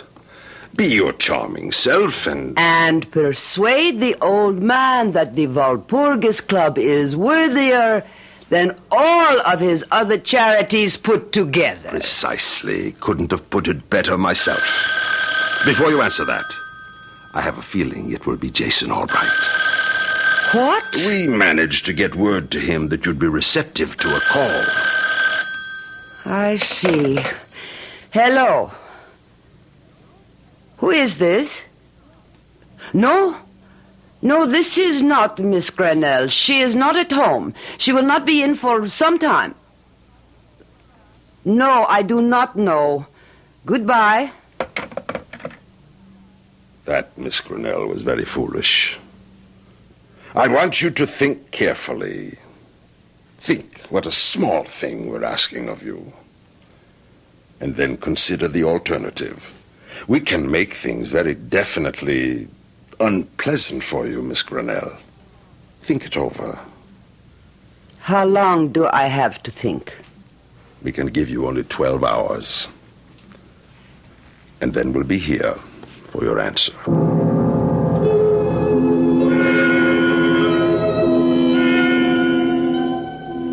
What alternative do I have? I cannot go to the police. And I will not have anything to do with the club or its scheme. So, I turn to my diary and write. And I get an inspiration. I cannot go to the police, but I can hire a private detective to protect me without telling him why I am hiring him. And I remember I have heard of a good one. I will call him this minute. There, I feel better. I have called, and he is on his way. I hope he is intelligent. And that may be too much to ask. But his name is... Don't bother, Ducot. I know my name. You were the detective Jenny called. I'll take that diary now. If you look closely at my wrist, you'll see the mark that her diary described so well. And now, of course, you understand why the cause of her death must remain a suicide.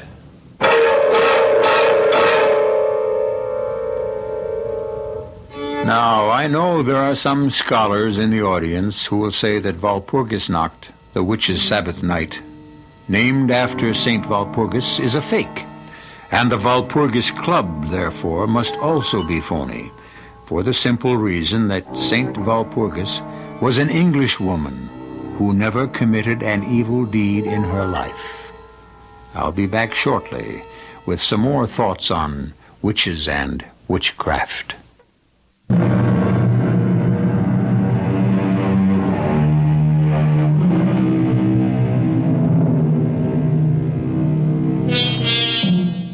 Witches and warlocks have been part of man's history and development since the beginning of time. And frightening demons and demonology abound in the history of civilization.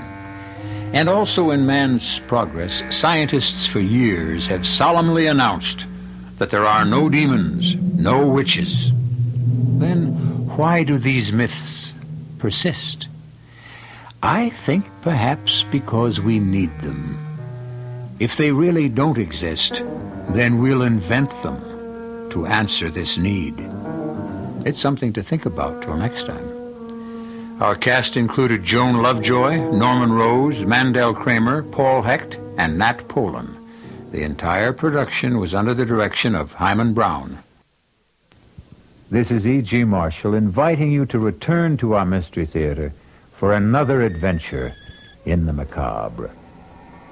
Until next time, pleasant dreams.